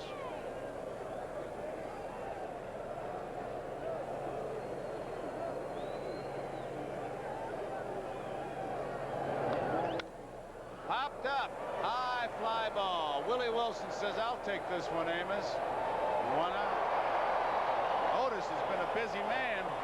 If Otis would have taken that, he would have tied Ed Roush and George Foster for putouts. Roush had 8 of them in 1919, George Foster in 1976.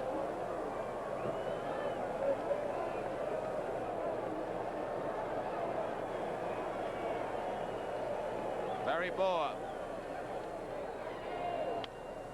tries to hit it by Brett, who is near the line and in close.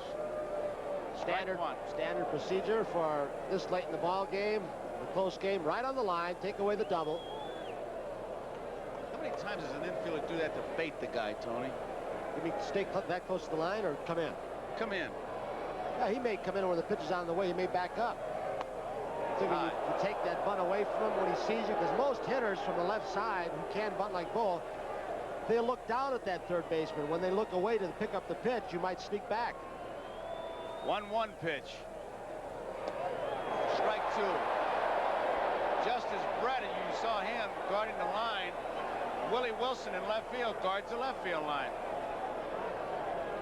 Here's a good look at Martin's curveball, and they say that he's got as good a curveball at times as Bert Blyleven, who's over with the Pittsburgh Pirates now. And that, Tony, that's a downer. That goes straight down. It's an optical illusion. High high chopper. Going to be a tough play. Larry Boa, safe. Play that was made right there is made by Willie Mays Aikens because he came off that back. He is not the most mobile guy. There's Ruben Amaro talking to Boa. But if Aikens doesn't stop that ball from going in the corner, Boa's on at least second, probably third. Here it is again. Rennie Martin barehands it. Watch Aikens. Digs it out, stops it because Clint Hurdle, the right fielder, was playing in right center field for Boa. He would have run all night.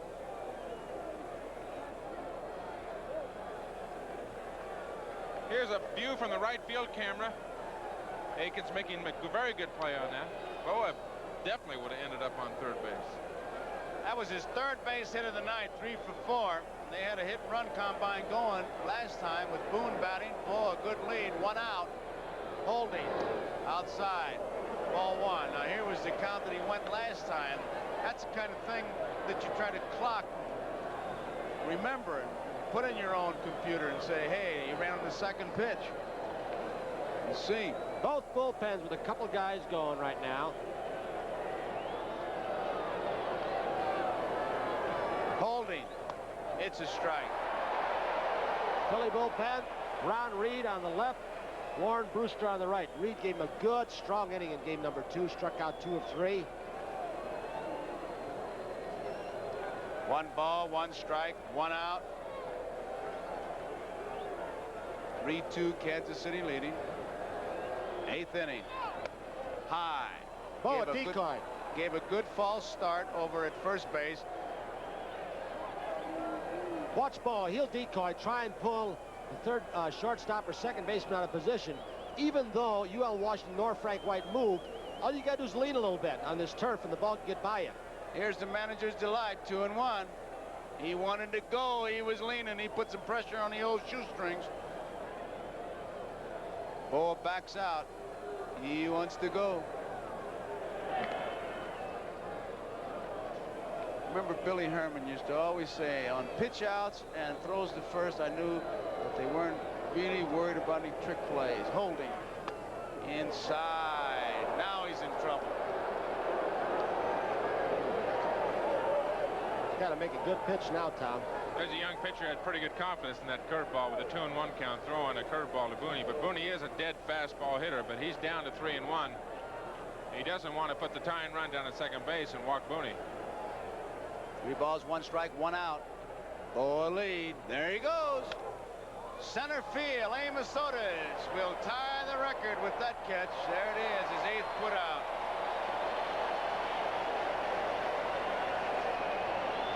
Boa back at first. There you see him. He had a big home run, broke the 2-2 tie. He just goes into the record books along with Ed Roush of Cincinnati and George Foster of Cincinnati. And Boone has tried Amos Otis 3 different times. He flied out in the 4th to Otis, and the 6th to Otis, and the 8th to Otis. He's got to try somebody else because I think Otis can catch it. Chop down. Put it on the ground. Lonnie Smith. 2 for 4. It's a strike of curveball. We call it a curveball, but I tell you, in the old neighborhood, you call that baby a drop. There's Pete Rose on deck. He likes to keep that bat clean because then he can see where the ball hit. He wipes it down all the time. Outside, 1 ball, 1 strike. Smith taking a good look at Lee Elia. Elia is a very vibrant coach at third base. He's the guy that when Trio hit the triple against Houston, he didn't know what to do. He was hugging him so much, he finally ended up biting him on the arm. And it was a welt. 1-1 to count. 2 outs. There goes Boa. Porter can't hold it. Stolen base. I'm not certain Darrell would have had a shot anyway. He got a good one to throw on. Fastball high and away. Watch Darrell pop out from behind home plate as Boa is moving. He stayed too low in the crouch. He never came out. Never came out. Here it is, Tommy. Good jump by Larry Boa getting off there. Darrell Porter never had got his hand on the ball to throw it. Kept this. You got to get your hand on the ball before you can throw. Larry Bow, I think, would have had it stolen anyway. Got a very good jump from first base. A tying run now at second base. At the very beginning, Porter was having troubles. Never got out of that crouch. Here's a pitch outside. You look at this infield now. They have really moved back. White is deep. Even though Lonnie Smith runs well, they're going to give him the chopper in the infield. Look at that. UL Washington deep at short. Frank White deep at second with 2 outs. Keep that ball in the infield. Give him the little chop single. 3-1 pitch with 2 outs. Tying run at second. Curveball. You talk about confidence in your curveball, and that's the sign of the good pitcher. When he can throw something besides the fastball when he's behind 3-1 or 2-0. 3-1, he throws a curveball, and the man on deck, if he doesn't get this over, is Pete Rose sitting over there coming up with a tying run at second base. That's a lot of confidence in a situation like that to throw the curveball. Hit the bat. Would have been ball 4. That was a big, big pitch. And I'll tell you, if you were a scout, you'd have no question about Mr. Martin's heart. Another situation of a crucial pitch, and he goes with the best one that he has, a curveball. The old philosophy, if I'm going to get beat, I'm going to get beat with the best pitch, the curveball. 3 balls, 2 strikes, 2 outs. 8th inning. Royals leading 3-2. High, walked him. And that brings up Pete Rose. Mike Schmidt is on deck. I say that because Rose would not be immune to getting hit by a pitch or whatever. All right, Tom, got to ask you. The left side, is Rose a good breaking ball hitter? Pete Rose, a good off-speed breaking ball hitter. I think I think the Royals have found that out, and they've thrown him nothing but fastballs tonight and nothing but hard stuff inside. They'll go away occasionally. He struck out on a fastball away. But for the main part, they want to throw him hard stuff in. I think they found out very early that he can hit that off-speed and that breaking stuff. Rose is 0 for 10 in this World Series. High, ball 1.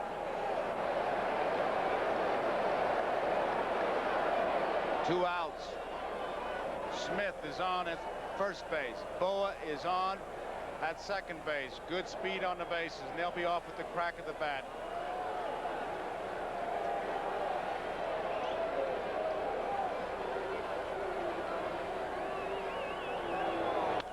Fouled out of play. Tried to go to the opposite side. 1 ball, 1 strike, 2 outs. Pete Rose. I guess everybody knows how durable Pete Rose has been. He played all 162 games in this season, all the championship series games, but I got to believe, even as strong as he is, his bat has slowed down late this season. That's why you see him. That's why you see him choking up so much too, Tony. That's the first time I've seen him choked up that far. It was the first year in my career that I've seen him choke up so far. Line drive. There's his first base hit, and here comes a run across. Boa. Smith heads for third, and we're tied up once again. And Mike Schmidt is the batter. Rose is not going to use that bat again because you can hear it shatter all the way up here. High and tight, it looked like, Tom. Pete Rose is the one guy that was out here taking extra batting practice after the Phillies had gone in yesterday, working on hitting the ball to right field. Looked like he was trying to feed that ball out to right field. Another look at Rose with another angle. You can see how much he's choked up, turning that top hand over, pulling the ball to right field. Tom, when you jam a guy like that and get it up, you can loop it to the outfield. But if he makes the pitch down a little bit, chances are that might have been a ground ball. It may have sneaked through. So we're all tied up, and these Phillies continue to battle back. The Royals battle. We've got a dandy on our hands. We've got a break in the action. Mike Schmidt with base runners at first and third will be back.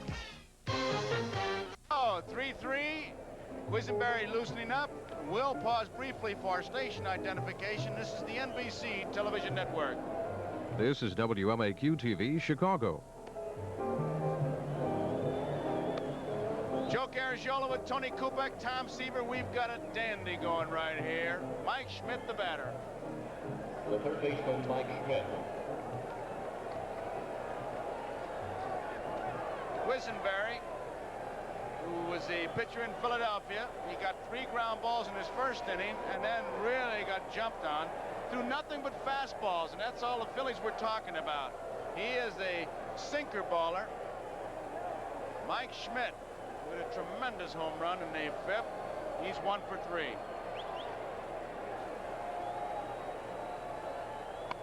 Bunts it down the third base line. Foul. How do you like that? 2 men out. Brett playing back, and Brett flips the ball up as if to say, what in the world is going on? But Lonnie Smith would have scored, and Schmidt has better than average speed. Quisenberry with that sinker ball gets a lot of ground balls. He's a good guy to bunt off. Anything going down, coming into you, breaking ball, a little bit off speed. He doesn't throw that hard. Tries to score the run that way. Brett had to come a long way, and you can see why.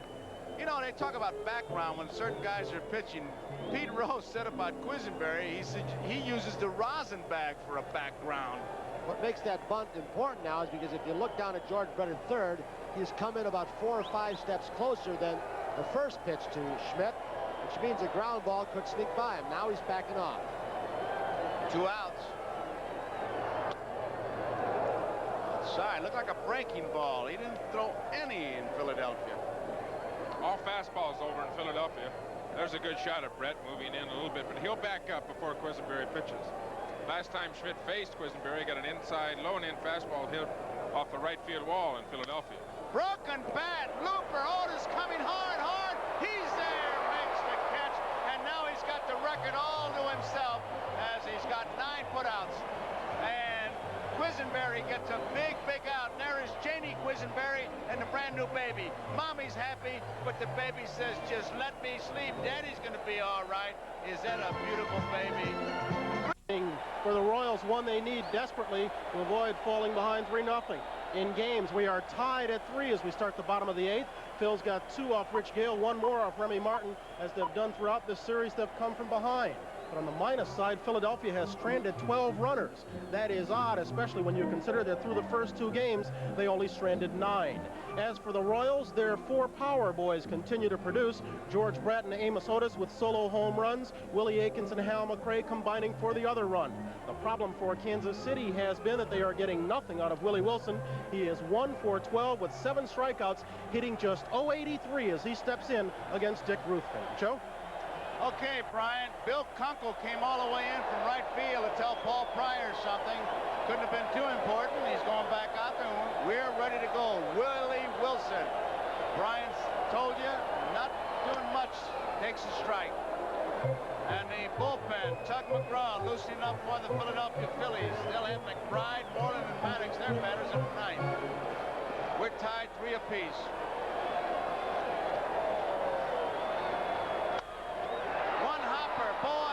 Quick throw. Wilson is out.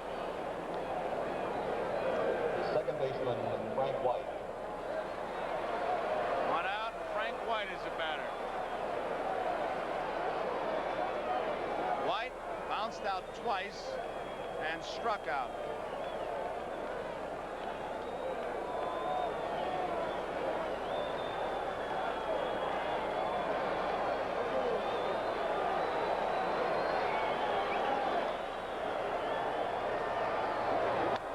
Fouls it back, and it's strike 1.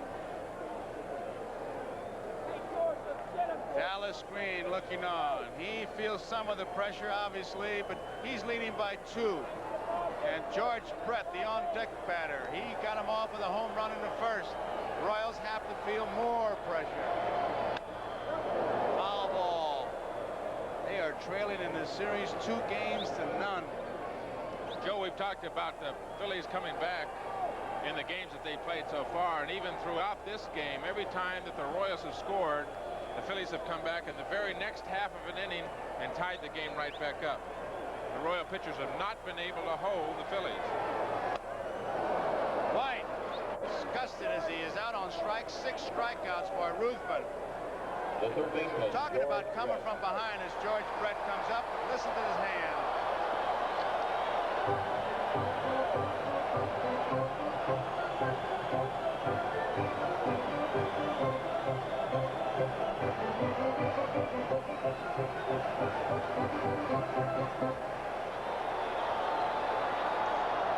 George Brett, he's the man for these fans who dresses in the telephone booth.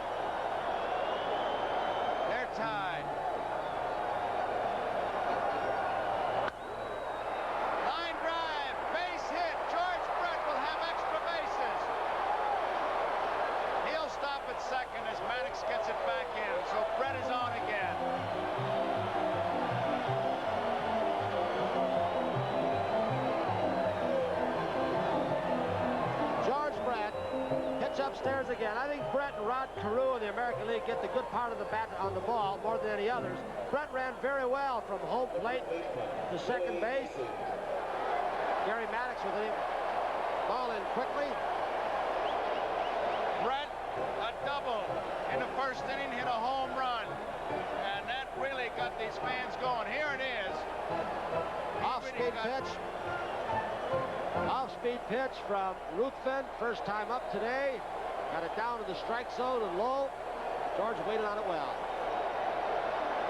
Brett, there he is. 5 for his last 6 times at bat. Side, ball 1. Minor surgery yesterday. Here he is. 2 outs. Aikens. There's 2 home runs and a triple to his credit in this World Series.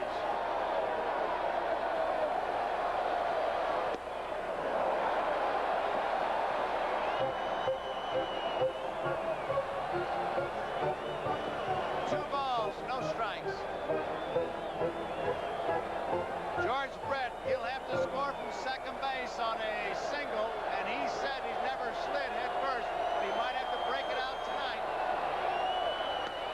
There's a strike. He told his manager when he took himself out of the game in Philadelphia, I don't know if I can score from second base. And that was enough for Fry. There you see Dallas Green and the Phillies. We're in the bottom of the 8th. Fry and his coaching staff. Does he get it? 2 balls and 2 strikes on Aikens. The Phillies, talking about coming from behind, had only 6 come from behind wins in September. They've come from behind to win all 5 times in postseason play. They've been coming from behind to tie it. Now the Royals have a chance to break it, and this crowd is reacting.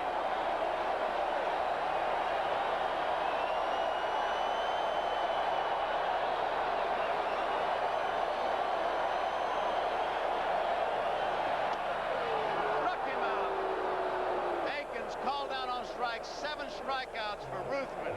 That ends the 8th inning.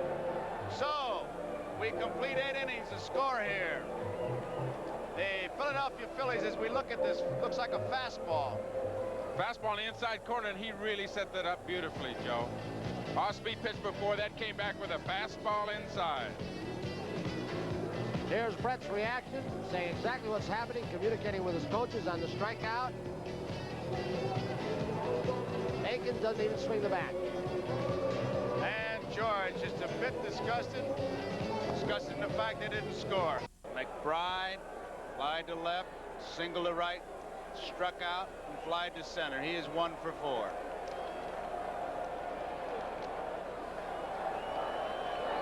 Brett in close at third, Aikens back at first.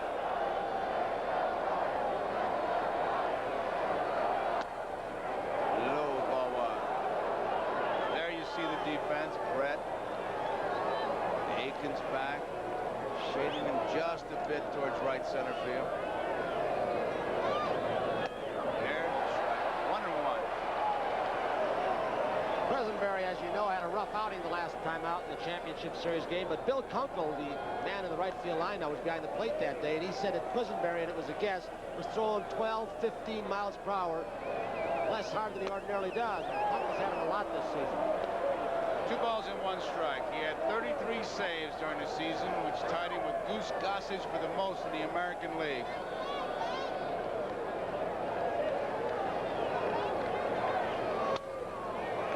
Can't get it. Base hit left field. That brings up Keith Moreland. Tiebreaker is on at first. We'll have game 4 tomorrow, but tomorrow, following the World Series, 4 o'clock Eastern Time, Sports World returns, and we got a 10-round light heavyweight fight between Michael Spinks and Yaki Lopez. Have some of the greatest names in bowling. It's tomorrow on Sports World, 4 o'clock Eastern Time, following the World Series right here on NBC Sports. Royals looking for a bunt. Brett has sneaked in. Aikens will be charging. DHs ordinarily don't do a lot of bunting. The American League, anyway. Bunt here, takes it high, and it's ball 1. He'll make that Aikens field it if he can.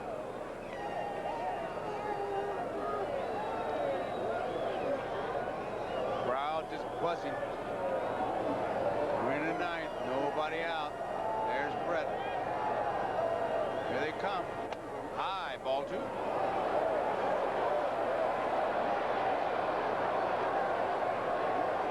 Here's some great conversations like, we can't feel it if you don't throw a strike. It's unusual for Quisenberry to pitch high. That's McBride being held by Aikens at first, but in an almost absolute bunt situation, he's trying to throw the ball up high to get him to try and pop it up. So they can always put a switch on you as you look at Fry.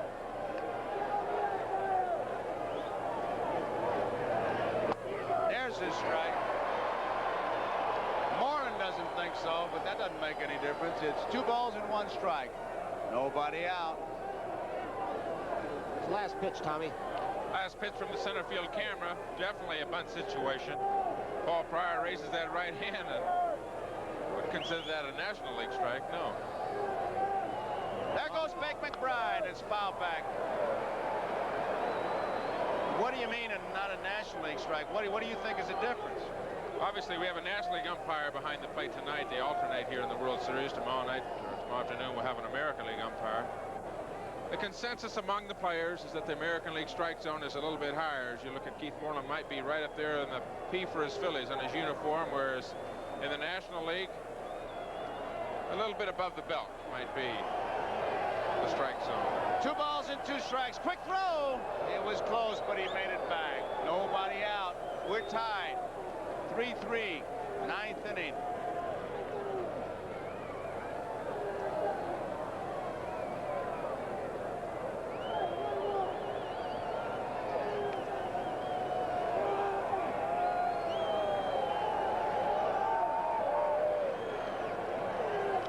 Back in time. Bake McBride.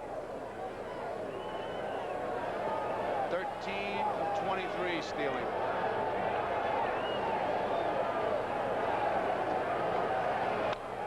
High fly ball, left field, near the line. Wilson has time. Bake McBride's tagging up. We may have a race. Here it is. Not in time. Bake McBride very alertly went back, and there aren't very many coaches that can help you, although Amara was screaming his lungs out. There are a lot of major league players who don't take advantage of this situation, who will just go halfway. But look at McBride. Aikens looks like he doesn't even see him, but McBride very alertly, as you said, Joe. The ball was deep in that left field corner. Wilson got it in as fast as he could, but McBride made a nice piece of base running. He coached himself. He saw the ball was going to be caught. He headed back, and he picked up a big base. Looks like they may be putting Maddox on. Trio is the on-deck batter. They're going to put him on to set up a double play. There's ball 1. I'll tell you, a lot of people say they should eliminate this and just point to first base. I disagree thoroughly because of many weird things happen here. How about the Oakland A's one year? Johnny mentioned the bat. 3-2 count, and Raleigh Fingers, on the orders of manager Dick Williams, threw a slider right down low in the outside corner. Strikeout bench. There's Trio on deck along with Boa. So the situation now finds Bake McBride at second base. Gary Maddox is on at first base. 1 man out. Manny Trio is the batter. Trio singled and scored in the 2nd inning. He doubled in the 3rd, hit into a double play in the 5th, and he flied to center field in the 8th.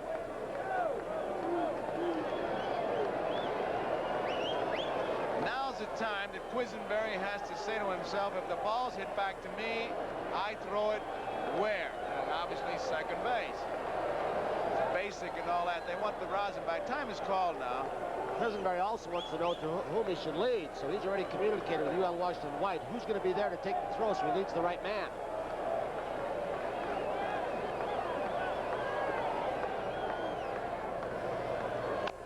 Off his foot, Trio, and a strike 1. The reason I bring that up is because Gale in that 2nd inning play, and yet he didn't throw to the plate, and Lonnie Smith gets an RBI as Trio scores. Should have been possibly a double play.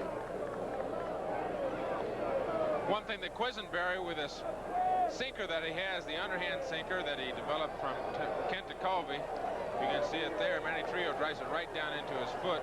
Still a little bit uncomfortable. But one thing the Royals have told us is that Quisenberry's been able to come all year long and throw the double play ball when they need it. They need it right here. Let's see what happens. Bunted, but bunted foul. And it is strike 2.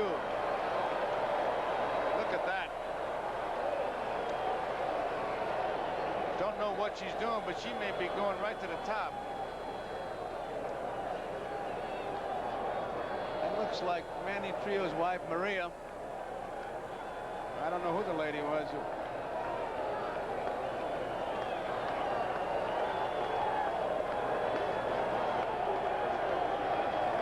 2 strikes.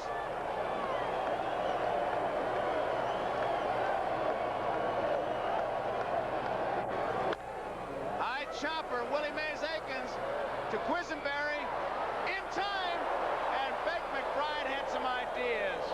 But Quisenberry very alertly faked the throw and drove him back. It was close. That was a tough play by that man right there, Willie Aikens, but they made it well. He almost got a slow jump over, and then he ran parallel to the line. And Tommy was a good sinker by Quisenberry. And boy, he did the right thing, because he took 1 step after the bag and he looked to McBride, who had rounded third base and had thoughts of going home. Quisenberry has a reputation of being an outstanding fielder. It was a good play by both the first baseman and the pitcher. Those basic fundamentals that you work on pay off all year long. Quisenberry works very hard on the fundamentals and just did get Manny Trio by about 10 inches is all. Here's Larry Boa. They play him towards the left field line. They crowd him at third base. They crowd him at first. He's a bunting threat at any time. High chopper. Quisenberry has it. He flips. They're out of it. And listen to the fans.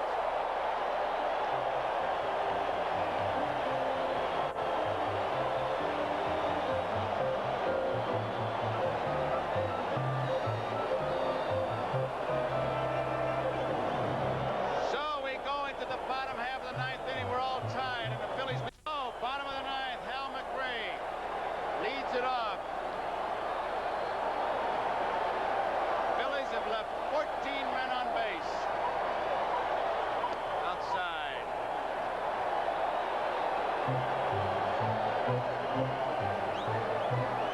Tied a record, and these fans, they want to run. Base hit, left field.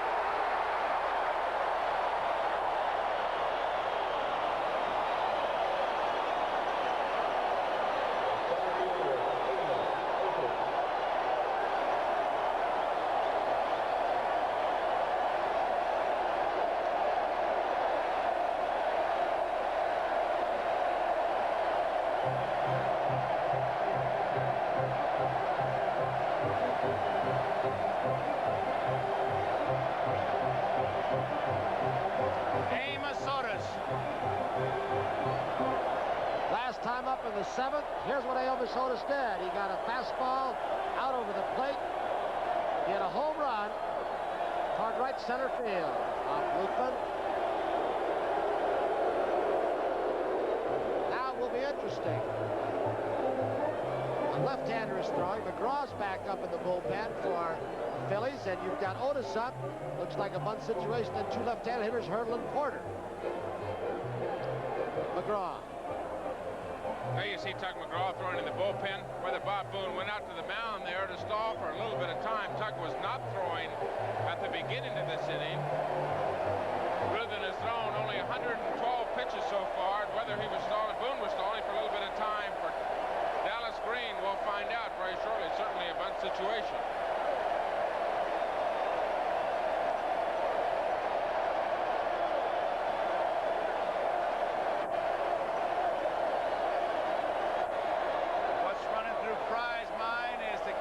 Run to second base. To do that, he may have to lose 2 hitters.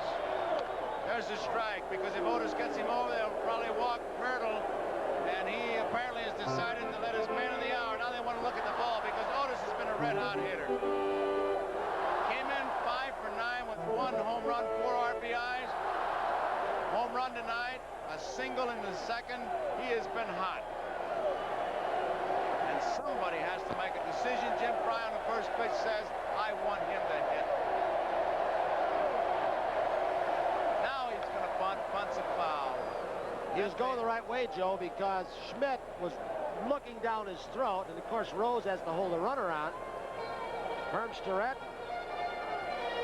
in front of Dallas Green, the manager. There's the Kansas City bench. Tony talked about it in our opening when he said It's obvious and maybe an oversimplification, but the team that bats last has an edge, and here they are, batting in the bottom of the ninth.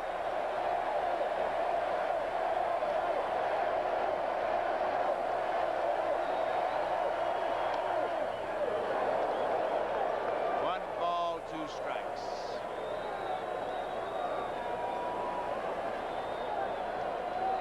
The home fans, they're as tense as the players as Otis takes a look at Gordy McKenzie. He wants to know if McRae is breaking it first.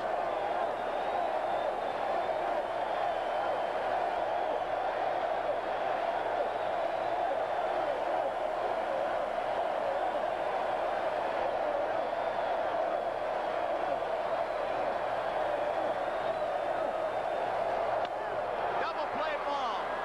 1. There it is. 6-4-3. McRae really tried to take him out, but Trio was long gone. The ball was hit too hard right at him.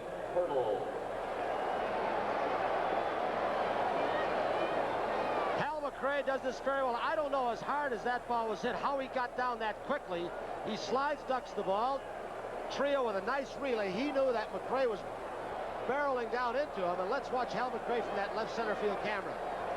You slide under the ball, then go to his roadblock. Look at Trio Lopez. That ball just went by his head. Hurdle. Vaughn knocks it down. Up. The throw. Not in time.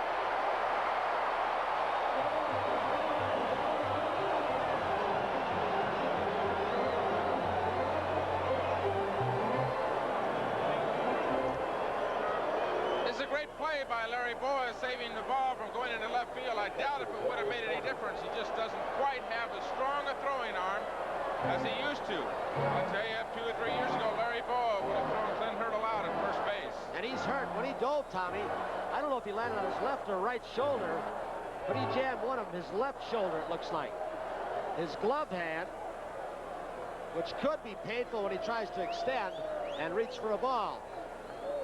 There's Bowa. The ball is hit very sharply and skidding away from him, slicing away. Made an even better play. What a nice try he made, Joe. We're going to have a pinch runner now. Hurdle leaves.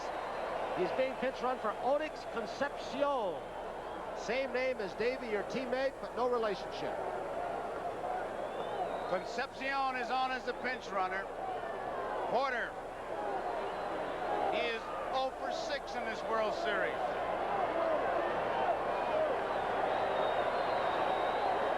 Concepcion down on first base because he has good speed and steals, but, well, we'll see what Jimmy Fry wants to do, but with Porter up, you wouldn't want to take the bat out of his hand with that hole open. 0-1. Inning open with McRae. Single and a double play ball hit by Otis.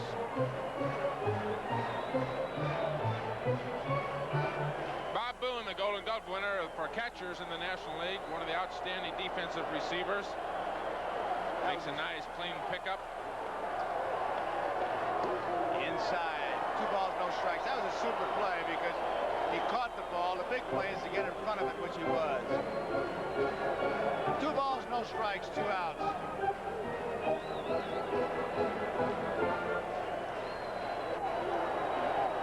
Bottom of the ninth, tied, 3-3. 2 outs. Concepcion, the pinch runner for Hurdle.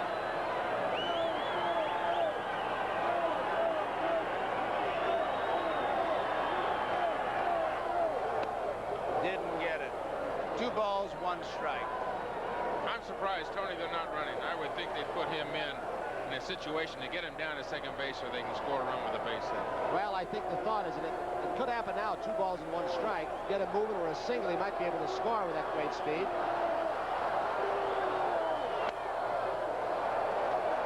3 balls and 1 strike. Manny Trio at second base is literally playing a short right field. He's about 10, 15 feet behind that line is drawn. There you see him. He's way back here. Look at that. He is deep. He's playing Porter to pull. Just gets more range from there. The outfielders are back to cut down the alleys.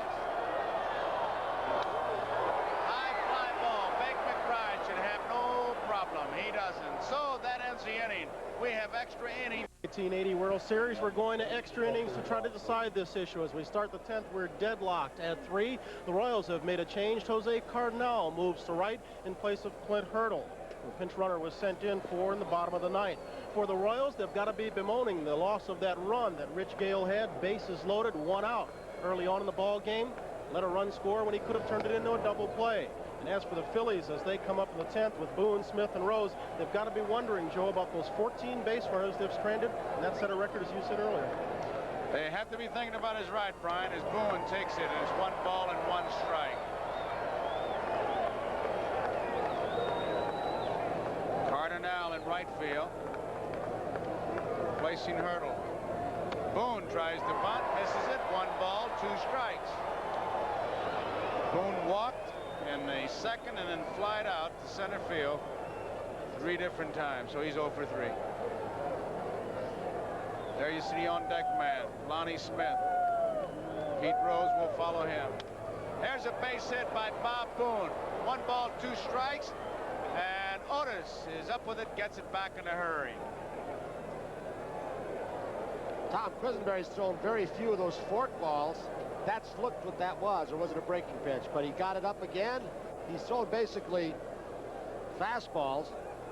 Either the slider or the forkball, I don't know which it was. He threw 2 pretty good fastballs to him, and then he throws something else, something out over the plate that he could drive to right field. Didn't hit it real well, but certainly enough to get on base. The thing that will drive a pitcher and drive a manager crazy in a game like this, you want to get that first out in the inning. Takes the bunt away, sets up the double play to get you out of an inning. You let that first hitter get on, you start digging yourself a hole.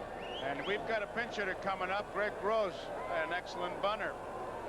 And that's one question Jim Fry will have to answer in the post-game interviews, win or lose, why he didn't bunt with Otis in the 9th inning, because the second guesses will be flying over the body. It is outside, ball 1. Well, 5 of the last 8 games, all postseason games, Phillies have been involved in, have been extra innings, so they should be used to the pressure.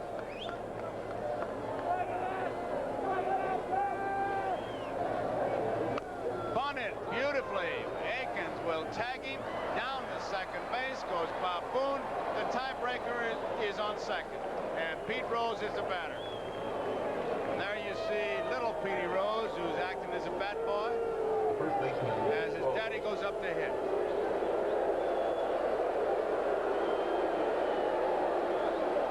Jim Fry. He's going to say walk him, give him 4. They're going to put Pete Rose on intentionally. Set up the double play. Mike Schmidt is the on-deck batter. It'll be up to Mike Schmidt.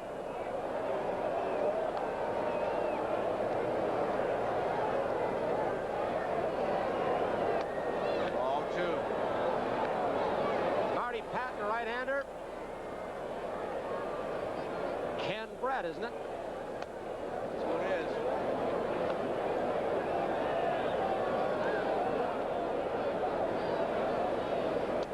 There it is, ball 4. So Rose is on at first. Boone is on in second. 1 man out. Mike Schmidt is the batter. He walked in the first, flied to left, hit a homer in the 5th, hit into a force play to 6th, and flied to center. Should show a little respect for Pete Rose. He drove in a big run in the 8th, broke his bat.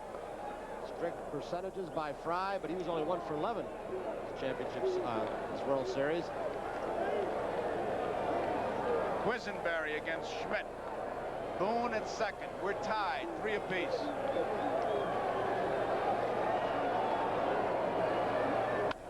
Line drive. Frank White has it. Double play. Right at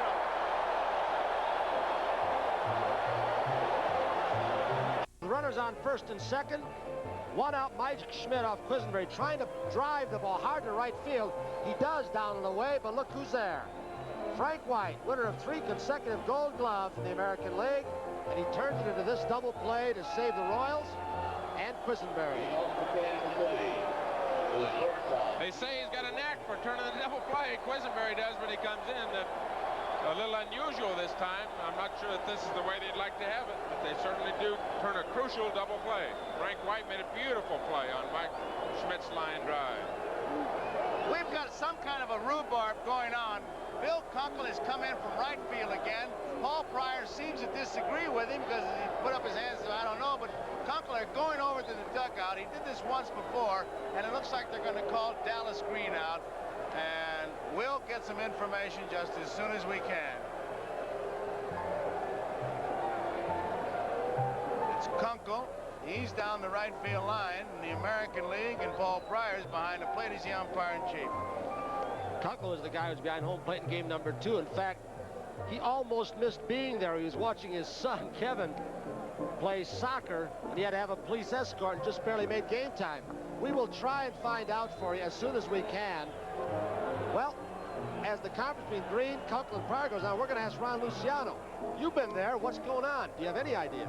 Kunkel keeps pointing to the dugout. The only thing I can figure out is maybe there's an illegal person in the dugout, and Kunkel wants him out of there, and Pryor's saying, hey, there's enough people in there to start a fire now. What's the difference if you have 2 or 3 more? Kunkel's making a U-turn to tell Jim Fry what's going on. We've got communication. We'll find out. Paul Moskow's in communication with a guy with a radar gun down behind home plate. They say there's a light flashing off and on in the Philly dugout for some reason. What it's for or what it's from, they're not sure, but they say there's a light seems to be flashing in the Philly dugout. Proves one thing, umpires have great eyesight. He can see it all the way from the right field foul line. One game it's a carpenter, tonight it's the electrician. Here's Tuck McGraw, who's been the workhorse for these Phillies. UL Washington, a switch hitter, batting right-handed. Hot shot, ball, can't get it. He literally ducked it. And UL is on. That was a funny way to play that ball, Tony. It sure was. Bo had not much choice except to smother it, try and knock it down in front of him. He chose what's going to turn out to be the unwise way, get out of the way.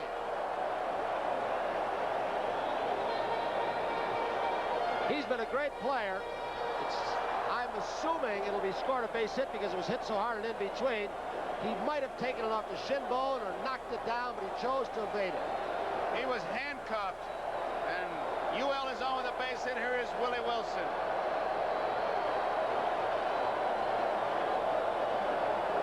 Schmidt edging in. Rose will charge hard. Squared around already. Look at this. High. All one. Mike Schmidt right in on top of him. Rose charging very hard.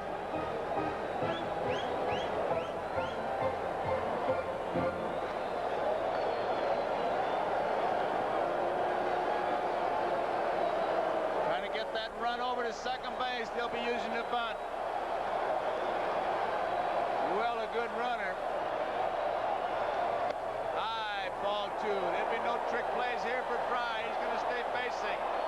And that's a tough thing to walk this fella. He went to bat 705 times. In fact, he makes no bones about it. He said, if I wanted to walk, I'd have been a mailman. Walked 28 times only. The only other possibility of a bunt in this situation is a straight take. Take Tuck, throw another pitch. Might go 3-0. At least you're still ahead if you go 2-1. 2 balls, no strikes. Jim Fry. Bottom of the 10th. There you see Schmidt right in on top of him.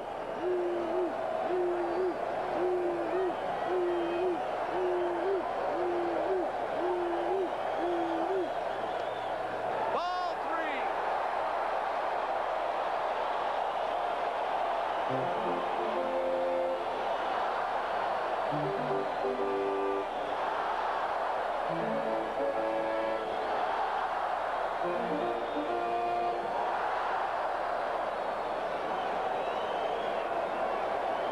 Willie Wilson, 3 balls, no strikes.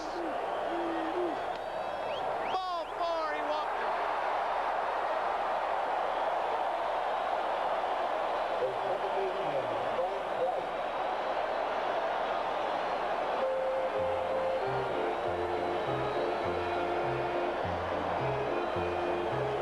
Tuck got himself in a real hole in a bunt situation when Willie Wilson showed that he was simply going to bunt the ball. Tuck couldn't throw it on 4 pitches. That one a high fastball. Doug couldn't believe it, but it looked high to me. Dallas Green and Jim Fry looking the situation over. Pete Lecoq really rooting them on because they've got base runners at first and second, nobody out. White, Brett, Aikens coming up. And very simply, the Phillies can't afford to lose. Kansas City cannot. Well, Frank White up there to bunt, advance the runners. He is the best bunter on this team. He has led the American League in sacrifice bunts. He has excellent speed in UL Washington at second and Willie Wilson at first, and he runs too, but he's there to bunt. And watch the play at second base.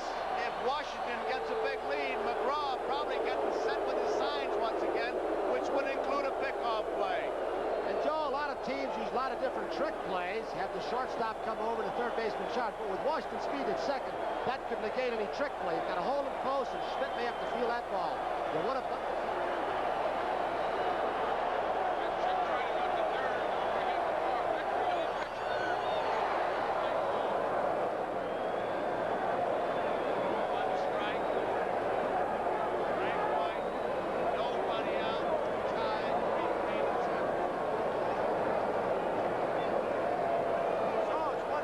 count. Nobody out. 1 strike the count. Frank White looking at his third base coach. McGraw's in a jam. Bottom of the 10th, there you see UL Washington. Pickoff. Nobody at third. Mike Schmidt gets back in time. And UL Washington picked off at the most inopportune time of his life. Tell you who made the great play on that, or the good play, is Bob Boone. There were more than one good play, but he had him hung up when he bunted through the ball. He fakes, which committed UL Washington to go to third. He faked him out. He went to third, and Schmidt made the next good play by getting back and make the tag. The call by Nick Bremigan. Boy, was he on the play.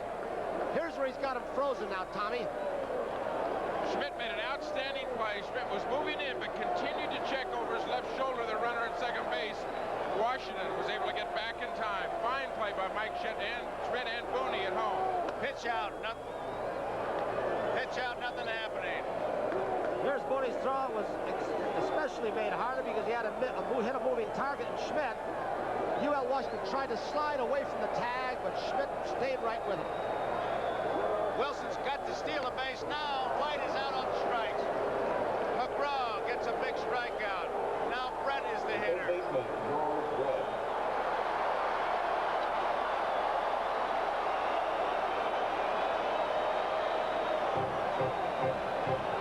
As a catcher, as we look at UL Washington, you think about that because once White missed the ball, UL took a step towards third. Boone started to throw to second, and when UL saw that, he broke another step, and Booney held it, and boom, big out at third.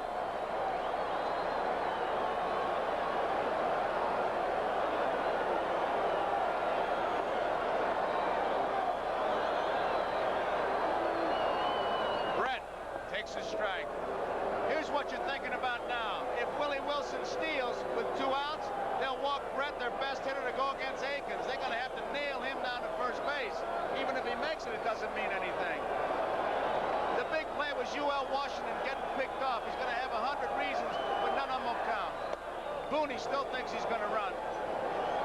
UL is really hurting. Ball players don't run on batteries. He knows what he did, except that there are millions of people who saw it. And that is not uncommon. You've done that, Joe, with a good bunter like White. He bunts through the ball, and you get picked off at second. There goes Wilson, a pitch out. They'll not get it.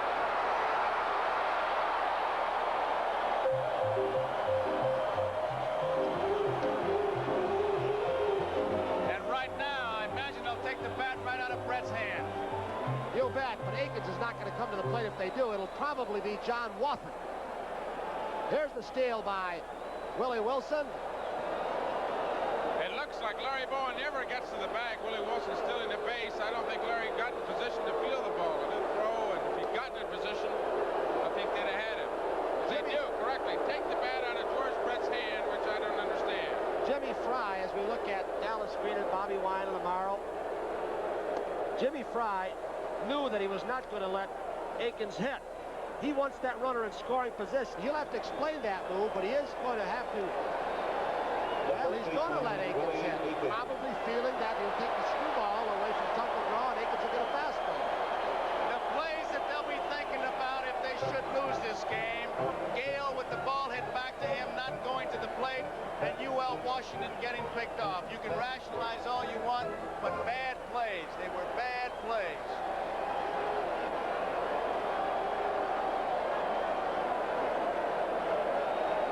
Aikens with 2 outs. Wilson, who can score on anything, wind blowing in or wind blowing out. Aikens a power man. He has a triple tonight. He had 2 home runs the other night. It is low, ball 1. We're in the bottom of the 10th, tied.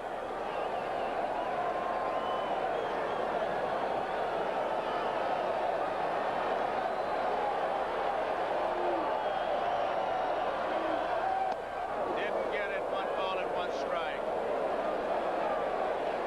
McGraw against Aikens. Wilson will score, and Brett has to just tag second base on the base hit. McGraw knows